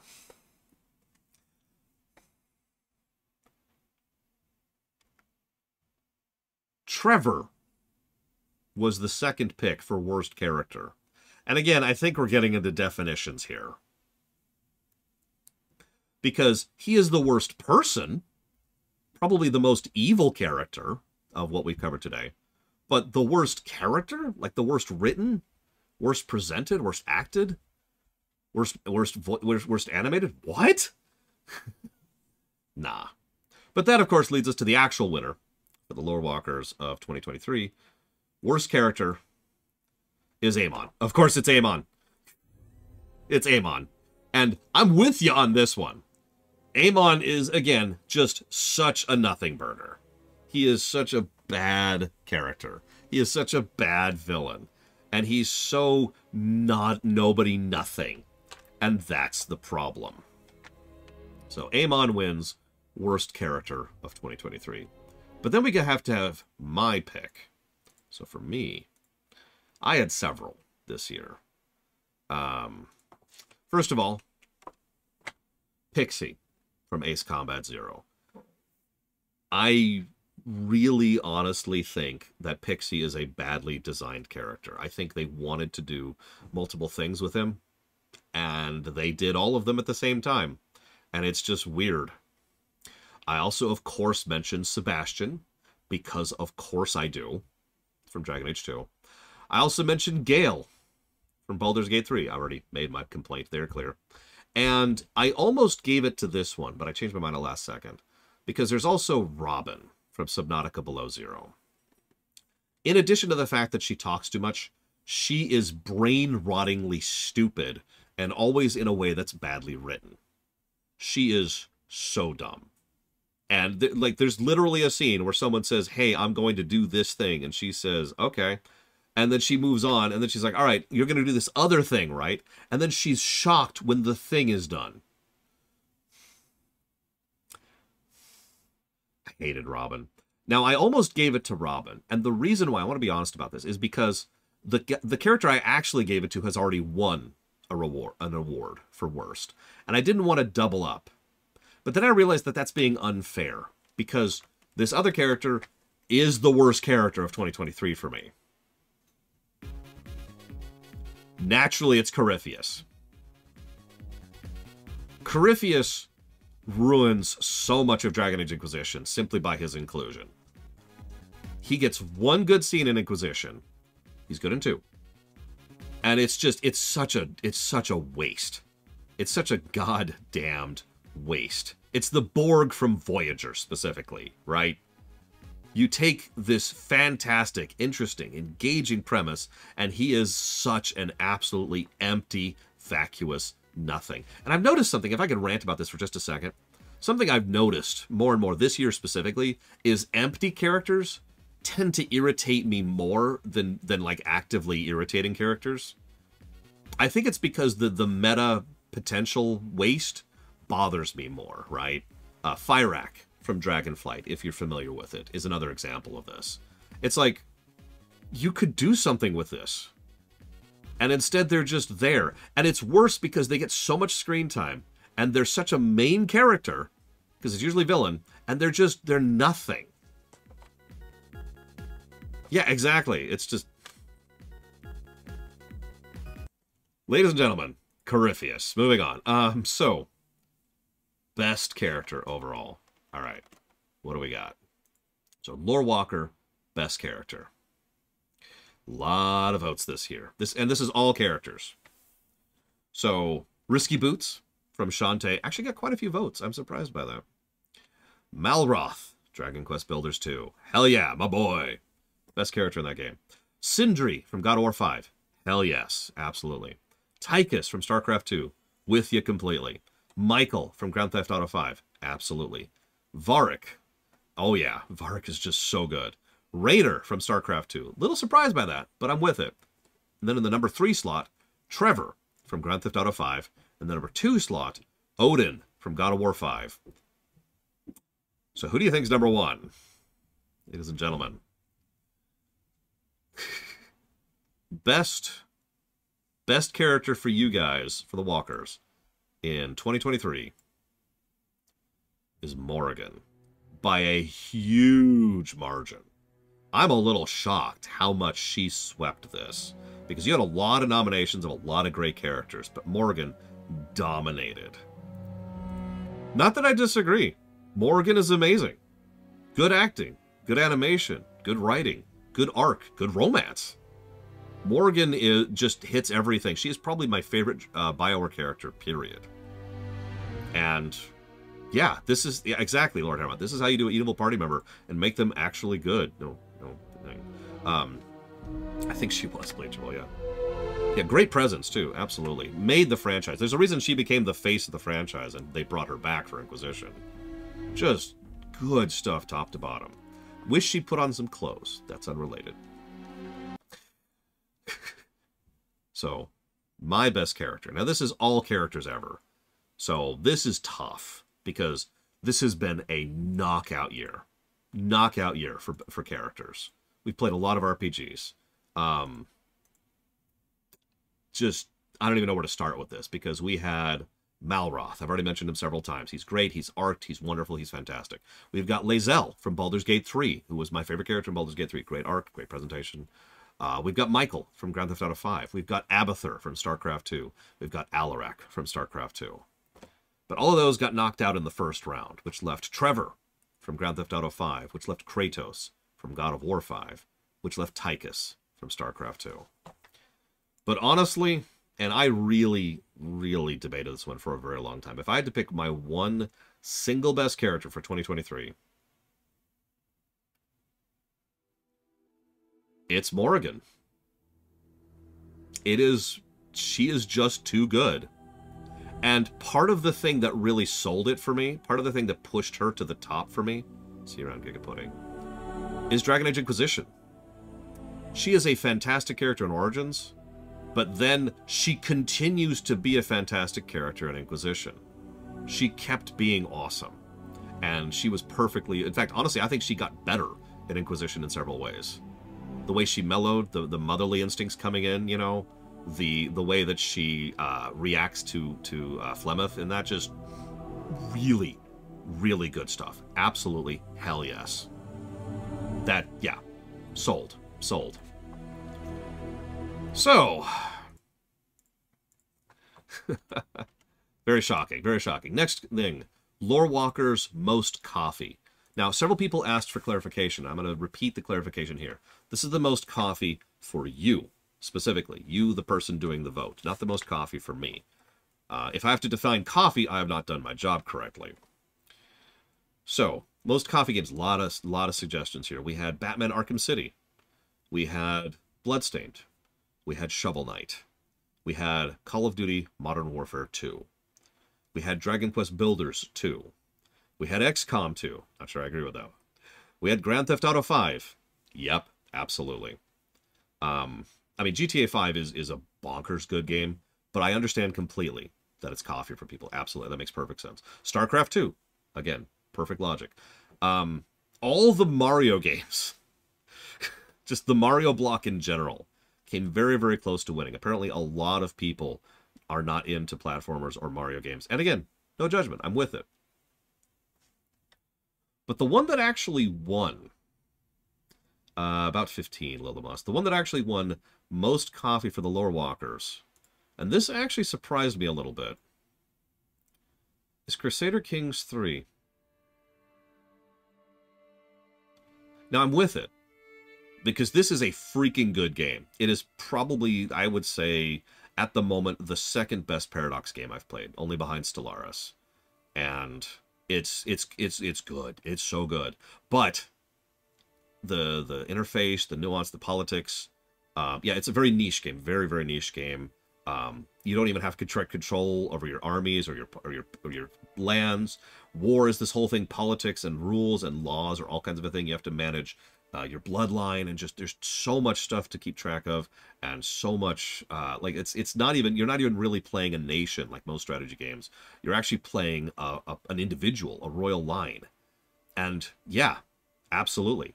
Politics the game. Oh yeah, Princess Maker. Yeah, that's a good example. Hey, look, it's my wife, aunt, and queen. High Queen Brigwin. But yeah, I get it. I get it completely. Very good game that you don't like. Definition of coffee. Speaking of which, now we have to pick my most coffee. This was actually a tough one for me. So the runner's most coffee game. There were several games that didn't score well, but there weren't a lot of games that scored good that I didn't like this year. Almost every game that I scored well, I enjoyed. But there's one specific game that I scored very well that I just did not enjoy. And I know what you're thinking. And no, it isn't Baldur's Gate 3. It's actually Total War Warhammer 3. This is a damn good game. And I can acknowledge that and express that. I even had fun with it at times, especially when I was playing as this guy right here. Just the Chipper Shredder. And there's some really good gameplay. There's some incredibly good gameplay and good visual design and good... The variety between the heroes and the units and the sides and the controls of the actual combat itself. This is a very good game that I just really didn't like. And again, that's coffee. That's coffee in a nutshell. I actually recommend this game, by the way. It's a freaking good game if you're into it. If you're into this kind of like large-scale battle simulator. But either way, Total Warhammer 3. I'm kind of running through these a little bit quickly. I do apologize because we do have several things left, and I am now currently the only adult in the house. So, most sushi. Sushi's the flip side. So, for Lorewalkers, so I guess I'll go ahead and define it. Most sushi is a game that you like regardless of how good it is. Just like coffee is a game you don't like regardless of how good it is. So, in the spirit of sushi, you have to pick something that's, you know, a game that's arguably not good, but that you you know, that you really just love regardless of it. You picked a lot of games this year. So again, going from top to bottom, we have Spiritfarer. Yeah. Last Guardian. Little surprised. Most people I know think of that game as a good game, but nevertheless, I'm with it. Total War Warhammer 3. Again, most people think of that as a good game. Not sure I'm with that. Ori and the Blind Forest 2, a.k.a. Ori and the Will of the Wisps. So we need to talk about what sushi means, everyone. Dawn of War 1. Now that makes sense, because that is not a game I would consider super good. Not counting Dark Crusade, but I could see it being several people's. Castlevania Symphony of the Night. That's a damn good game. I wouldn't call that sushi, but we're here. Dragon Age Inquisition. Now that's a sushi game. No offense. But that is a game I could see people enjoying despite itself. Subnautica. I'm just going to look at you weird for that one. Grand Theft Auto 5. Okay, come on, guys. In the number 2 pick, only behind by 3 votes, is Yoshi's Island.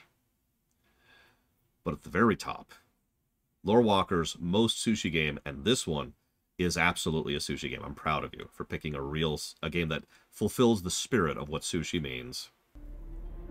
Is Dragon Age... whoops. What? Whoops, hang on. Dragon Age 2, actually. Which this is not, you'll notice. Well, I've made 2 mistakes so far. Sure, whatever. It's Dragon Age 2. It's Dragon Age 2. Oh, no it isn't. Oh, I see what happened. I see what happened. Okay, actually, I'm sorry. I'm sorry. It is, in fact... Sorry. It is Dragon Age Inquisition. I see what happened. Yay! We're not making mistakes. Sorry. So, Dragon Age 2 was the earlier one. Dragon Age Inquisition is your guys' vote for most sushi game of 2023. And just like I was going to say with Dragon Age 2, I'm with you.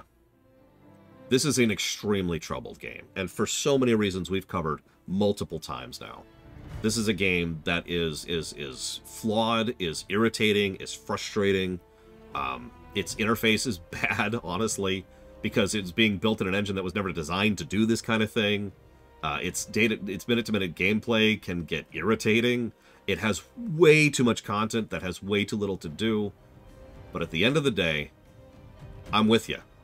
Because there's a lot to like about Inquisition, and there's a lot to enjoy about Inquisition. Definitely qualifies as a sushi game. But now, I have to play my most sushi game. This is tough for me. Because just like coffee, that's true, Melkor Blade, but that kind of defeats the spirit of it. Because, for example, my most sushi game of this year is StarCraft 2. But that doesn't really fulfill the spirit of the definition. I can also mention Diablo 3, Mario Wonder, and GTA 5.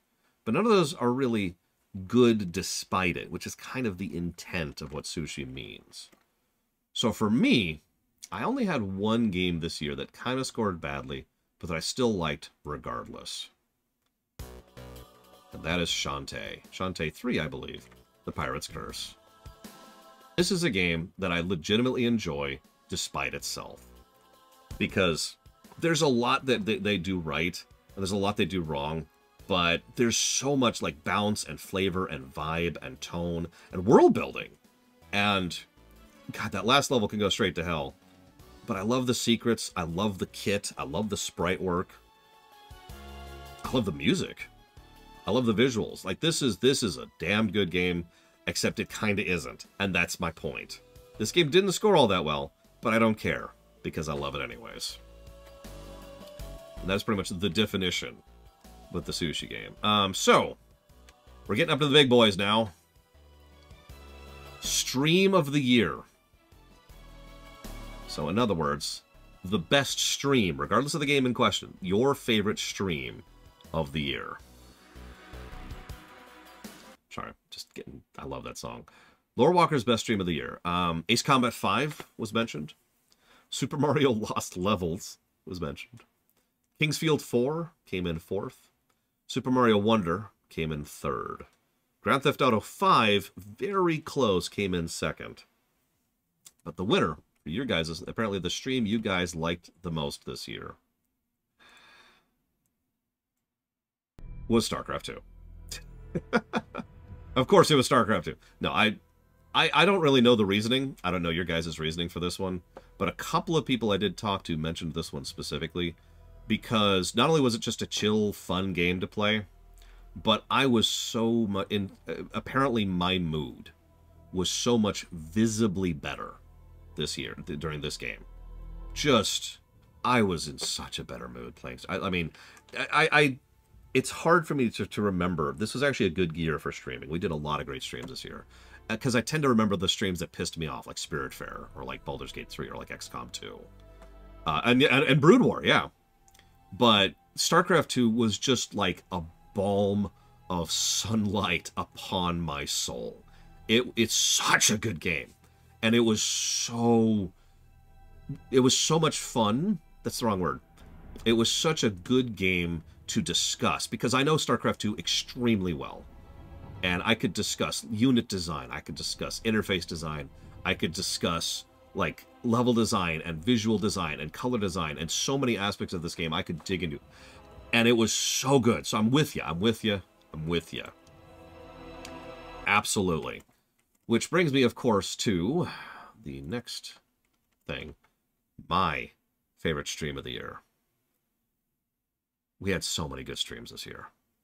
We played Grand Theft Auto 5 this year. We played Diablo 3 this year. We played Mario Wonder this year. We played Yoshi's Island this year. We played StarCraft 2 this year. We played Dragon Quest Builders 2 this year. We played Modern Warfare 2 this year. We played Subnautica this year. But there's one thing that won for me. So, whoops, I forgot to change it. So for me, and we also played Ori 2, there's a lot of good streams this year. But for me, the best stream of the year has to be when I played Mario Kart with my family.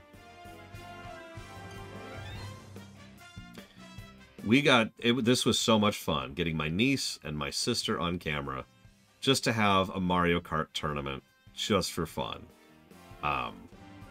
Also, bonus points to the blindfold Mario run. It is cheating, but I'm not wrong. This was great. This was great and fun and awesome. I needed this because, if you remember, this is one of the first streams we did right after I came back from being kicked out of my freaking apartment, thanks to the apartment effectively self-destructing. God, that was so bad. Thank you, Cashel. Always appreciate. Look, it's fine. Did I actually show any? Okay, sorry. I was just checking if I had any footage of the Mario thing, which I didn't. Because there's also the blindfold. Bye, Evo. Is that complex still there? You know, truthfully, I don't even know. I'm off the map for that, and I want to keep it that way. So, let's get into the big things.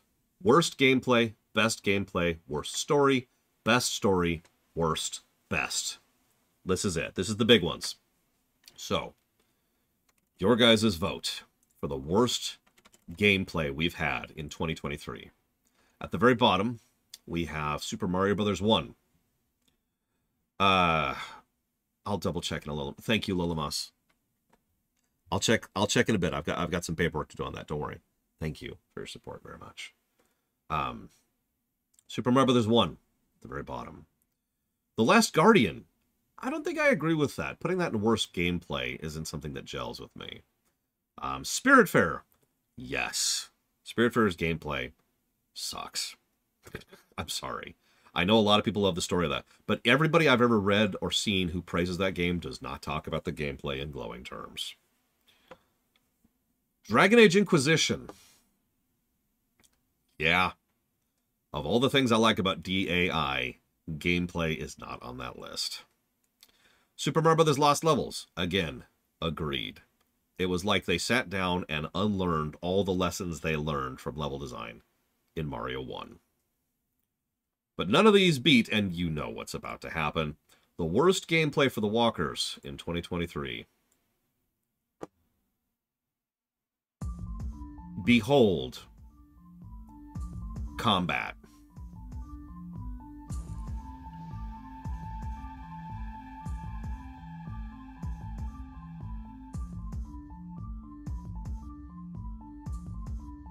This is real footage. This was before we were cheating. This is real footage of combat in this game.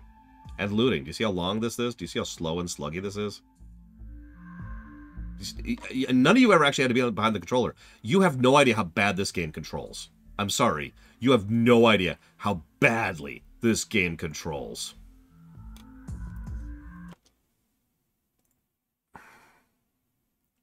So worst gameplay for me. Now at this point, I just started using my own scores, right? Now here's the thing. The worst gameplay score I gave this year was to Dragon Age Inquisition. But you'll notice I'm not pulling up a video. Because, again, that feels mean to punch down on Dragon Age Inquisition for the worst gameplay.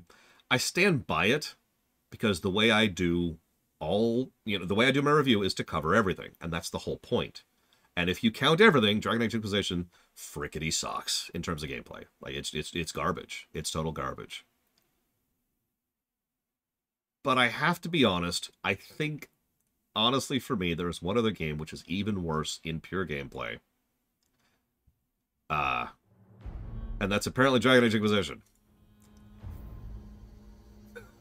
It's Kingsfield. I was going to say Kingsfield 4. But Inquisition just...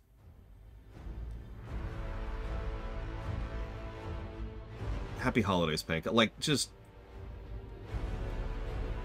repeatable quests, long open territories with very little to do in them, terrible backtracking, awful quest design. I couldn't wait to stop playing this game. You should buy Kingsfield board. It's so good. Okay. Let's get some positivity in here. Best gameplay. All right, so Lorewalkers, best gameplay. A lot of good choices. We had some great gameplay games this year. We had Super Mario 3D World. We had XCOM 2. I'm a little surprised by that being on the list, but whatever. We had Yoshi's Island. We had Diablo 3. We had Ori 2. We had Shovel Knight. We had Subnautica. And we had StarCraft 2. And we had Ace Combat. But your guys' best gameplay for 2023... try to be shocked. It's freaking Mario Wonder. I don't even have anything to argue against this. This is... It's crazy. It is crazy how good the gameplay of Mario Wonder is. Now, you might say, well, of course it's good. It's a Mario game. It's supposed to have good gameplay. Thank you, King Venomui.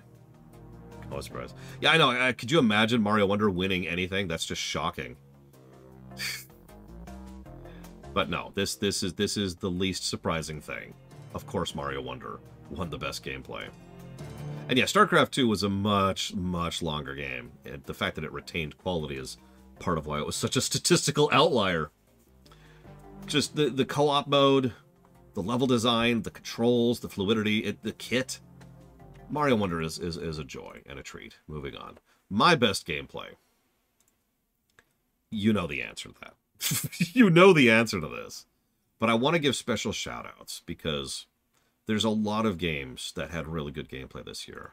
Mario Wonder, Mario Galaxy 1, Mario Galaxy 2, despite its controls, Yoshi's Island, Mario 3D World, Grand Theft Auto 5, Shovel Knight, and Diablo 3. Those are just kings. In fact, that's actually in order, not counting Mario Wonder. Diablo 3 is the number 2 slot there. But you know what the best gameplay for me was for 2023. I don't know what else to add to this. Of course it's StarCraft 2. Name a bad mission in StarCraft 2. This is the game that broke the math we were using to track the golden number. This is the game that is better than most games just with its co-op mode. Literally scored better than most games if we just counted co-op mode and nothing else. Gimmicks, unit design, responsiveness, controls, interface, balance, variety, just crazy good. Visually distinct, controls at a glance. Oh, God, so good, so good. But I guess too much. I apologize. Let's talk about the worst story. So, for your guys' votes, we had Spiritfarer. Now, I'm a little surprised by that one. I know I myself did not like the story of Spiritfarer, but I'm surprised it got that many votes.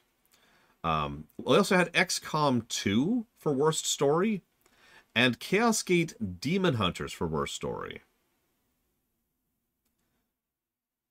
I don't actually know why all of those are on that list. Like, I wouldn't say any of those are good, but like, worst story? Really? You have to explain that one to me. Of course, none of those won because the worst story of the year was...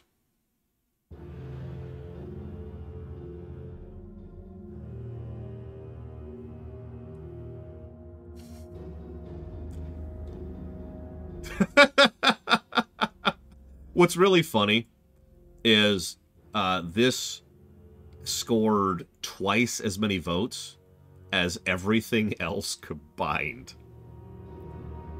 Kingsfield 4 just crushed on this particular... And we might as well just have had one thing to vote for. Just absolutely crushed it. Tell me Kingsfield 4's story right now. Go ahead. Oh, wait. Anyways. Moving on. So, my worst story. Now, it's Kingsfield. It's Kingsfield. Of course it's Kingsfield. Of course it's Kingsfield.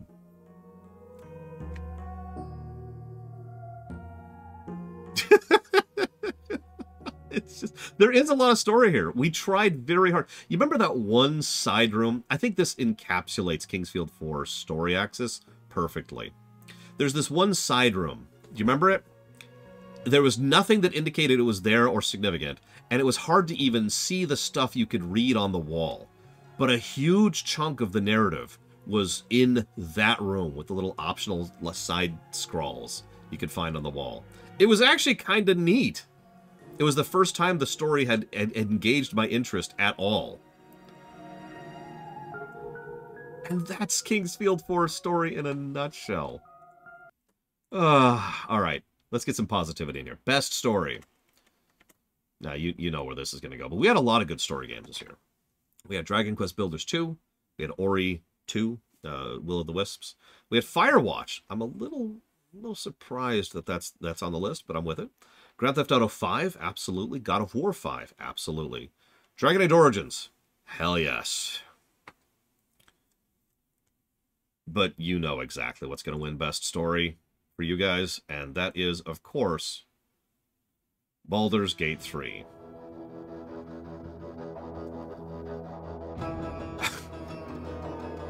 This is a total no-brainer for me, honestly. I'm not shocked by this at all. I wouldn't pick this myself. In fact, I didn't pick this myself. But I can see it. It makes sense. I'm with you. You know, voice acting, motion capture, dialogue options, characters, side stories. I do think the main plot suffers in Baldur's Gate 3 quite a bit, to be honest with you. But to be honest, I could say that about most games. Most games' MSQ is not that good. I think Baldur's Gate 3 sells itself more on the side quests, which, again, that's pretty normal. So, no shame there. Which means we have to go to my best story games. Now, I actually listed these in order. So, Diablo 3 got a plus 73 to story. Dragon Age Inquisition got a plus 75 to story. Baldur's Gate 3 got a plus 79 to story. Dragon Age Origins got plus 87 to story. Grand Theft Auto 5 got plus 105 to story. By the way, can I just say really quick that it's insane that we had 3 separate games that broke triple digits for story this year. That's bonkers. In the number 2 slot, of course, we have StarCraft 2. Plus 125 to story. But all of those are beaten by our new and our current record holder for highest story score, which is God of War 5. This is one of the best gaming stories I have ever seen. it might not be surpassed on the story axis. I'm not sure. Like, I'm not counting MMOs, which that's a whole other animal. This might reign as king of story for a long time. The camera usage, the lighting usage, the visuals, the doodads, the characters, the voice acting, the motion capture, the writing of presentation, the arc, the pacing. There are a few hiccups. But there's only a few. But holy crap. This story was crazy good. To a level it's hard to even properly explain. Massive props to that one. So, 4 categories left. Worst game of the year for the Walkers. We've got Diablo 1 with 4 votes. Yeah. I was going to say, let's be honest with ourselves. What's the second place? Because you know what actually won. But what's second place? Now let's have a word for our sponsor. Wiley Wallaby Licorice. This is a gift from my mother. No, for real. What do you think the second place is? For real. It's not Diablo 1. That only got 4 votes. It's not Spiritfarer. That only got 4 votes. Thomas Was Alone was listed on this one. I'm a little surprised by that one. That got 9 votes. Chaos Gate Demon Hunters is in the number 3 slot. That got 18 votes. So the number 2 worst game for the 2023 for the Lorewalkers is Super Mario Bros. Lost Levels. I'm a little surprised by that. Only a little. Because that game sucks, and you should never play it. Oh, and the actual winner is, of course, Kingsfield 4. By forever. By all of the votes. Because, of course, it won. Because, of course, this got worst game of the year. Why wouldn't it? Why wouldn't this get the worst game of the year? Honestly, why did we even put other games on the list?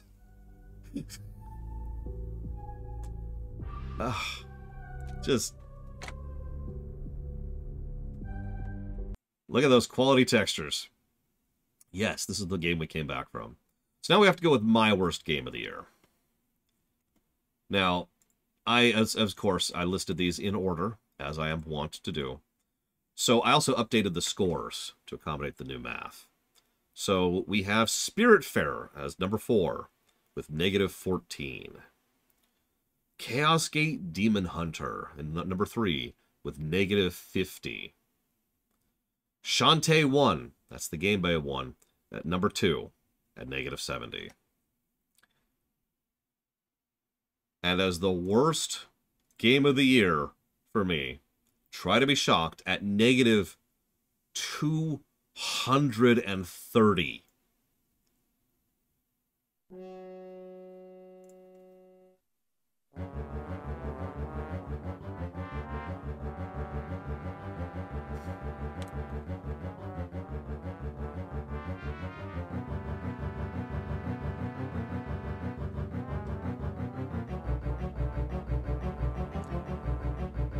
This is half music that's actually from the game, by the way.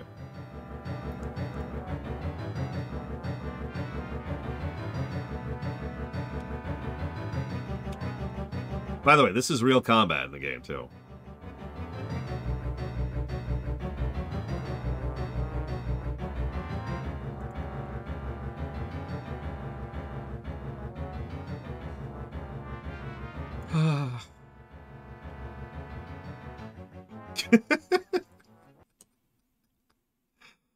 It works weirdly well.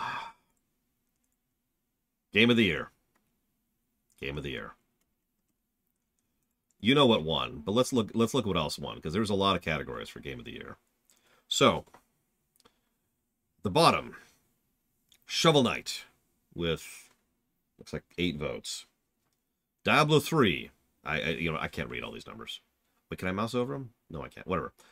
Shovel Knight, Diablo 3, Crusader Kings 3, surprisingly high up, Castlevania Symphony of the Night, Dragon Quest Builders 2, Grand Theft Auto 5, which means the number 2 slot is not StarCraft 2, which got the number 3 slot. The number 2 slot is Super Mario Wonder. Now, what's interesting about this is this didn't sweep as much as I thought it was, but as much as I thought it would. But your guys' pick for Game of the Year.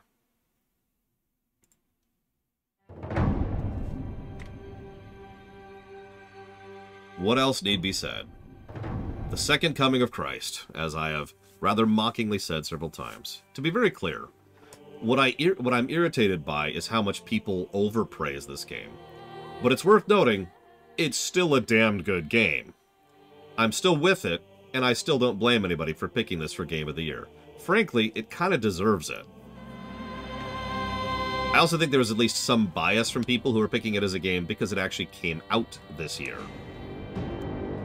So, you know, kind of double dips there on Game of the Year. Regardless, this has been a hell of a year. One hell of a year for gaming. And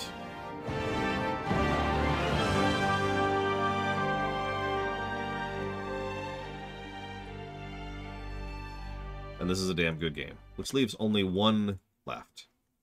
My pick. So I picked my top 4 in order for Best Game of the Year. In the number 4 slot, Grand Theft Auto 5, with a score of 593. Grand Theft Auto 5 is a game that I never got bored of, that I never disliked the gameplay of, not once. And I enjoyed doing all the side content and just getting around, moving around was fantastic. Playing was fantastic. It's such a treat. The story isn't perfect. There are several issues with it. Not notably the fact that it starts to fall apart right towards the end there. And 2 of the endings actively suck. And, well, there's a couple of other issues here and there. But, goddamn, that game is good. In the number 3 slot, Diablo 3. A score of 684. What can I say about D3? It is a game that has had about a decade of patches, updates, and quality of life content changes, which make it even better than it already was. Just crushing it. Love the story, love the presentation, love the visuals, love the interface, love the combat, love the classes, love the bosses, love the rifts, love the post-game content. I absolutely sing praises of D3. In the number 2 slot, Mario Wonder. 710. Mario Wonder is a game I have 100%ed, and I don't regret that at all. I did almost all of that on camera, with some of the best level design I've ever seen in a platformer or a Mario game in general, and just holy crap levels of inventiveness and controls and gimmicks and playability, and just one of the best Mario games ever. In fact, the only reason I can't say definitively it's the best Mario game ever is because we haven't reviewed Odyssey yet. Try to be shocked, but my Game of the Year, and indeed possibly of all time, StarCraft 2. StarCraft 2 is something special. It's hard to properly encapsulate how good of a game this is. It's so hard that it literally broke the math we were using to calculate the golden number. Because it was so good, it actually went outside the bounds we were using in order to define negatives and positives. It's so good. Every aspect of this gameplay, is just phenomenal.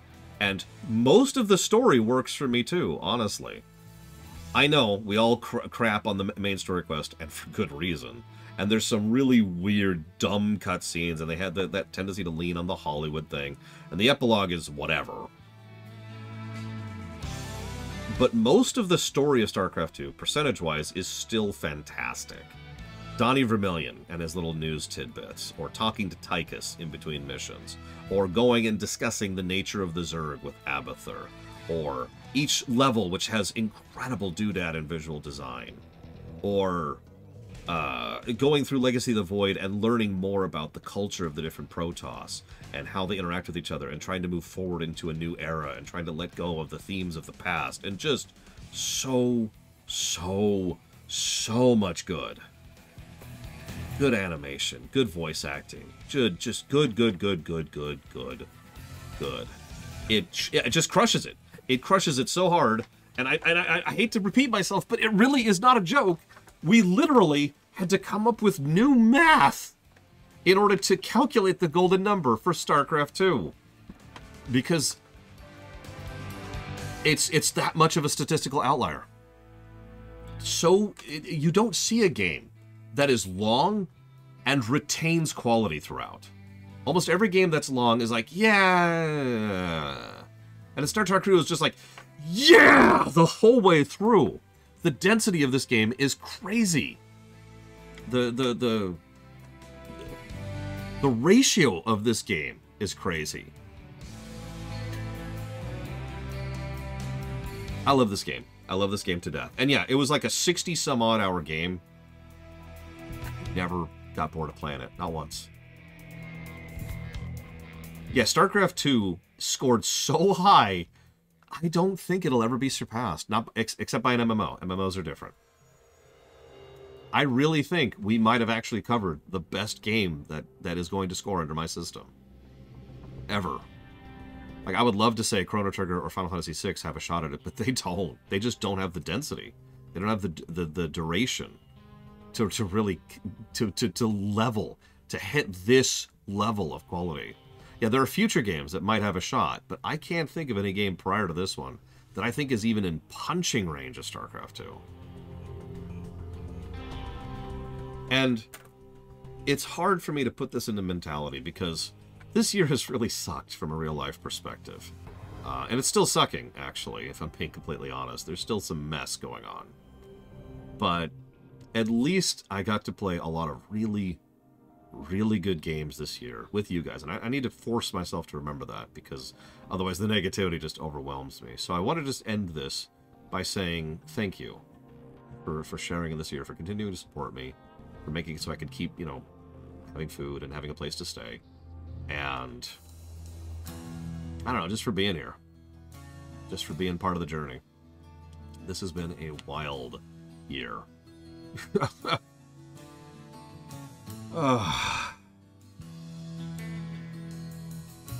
Now, there is no second stream planned today, to be very clear.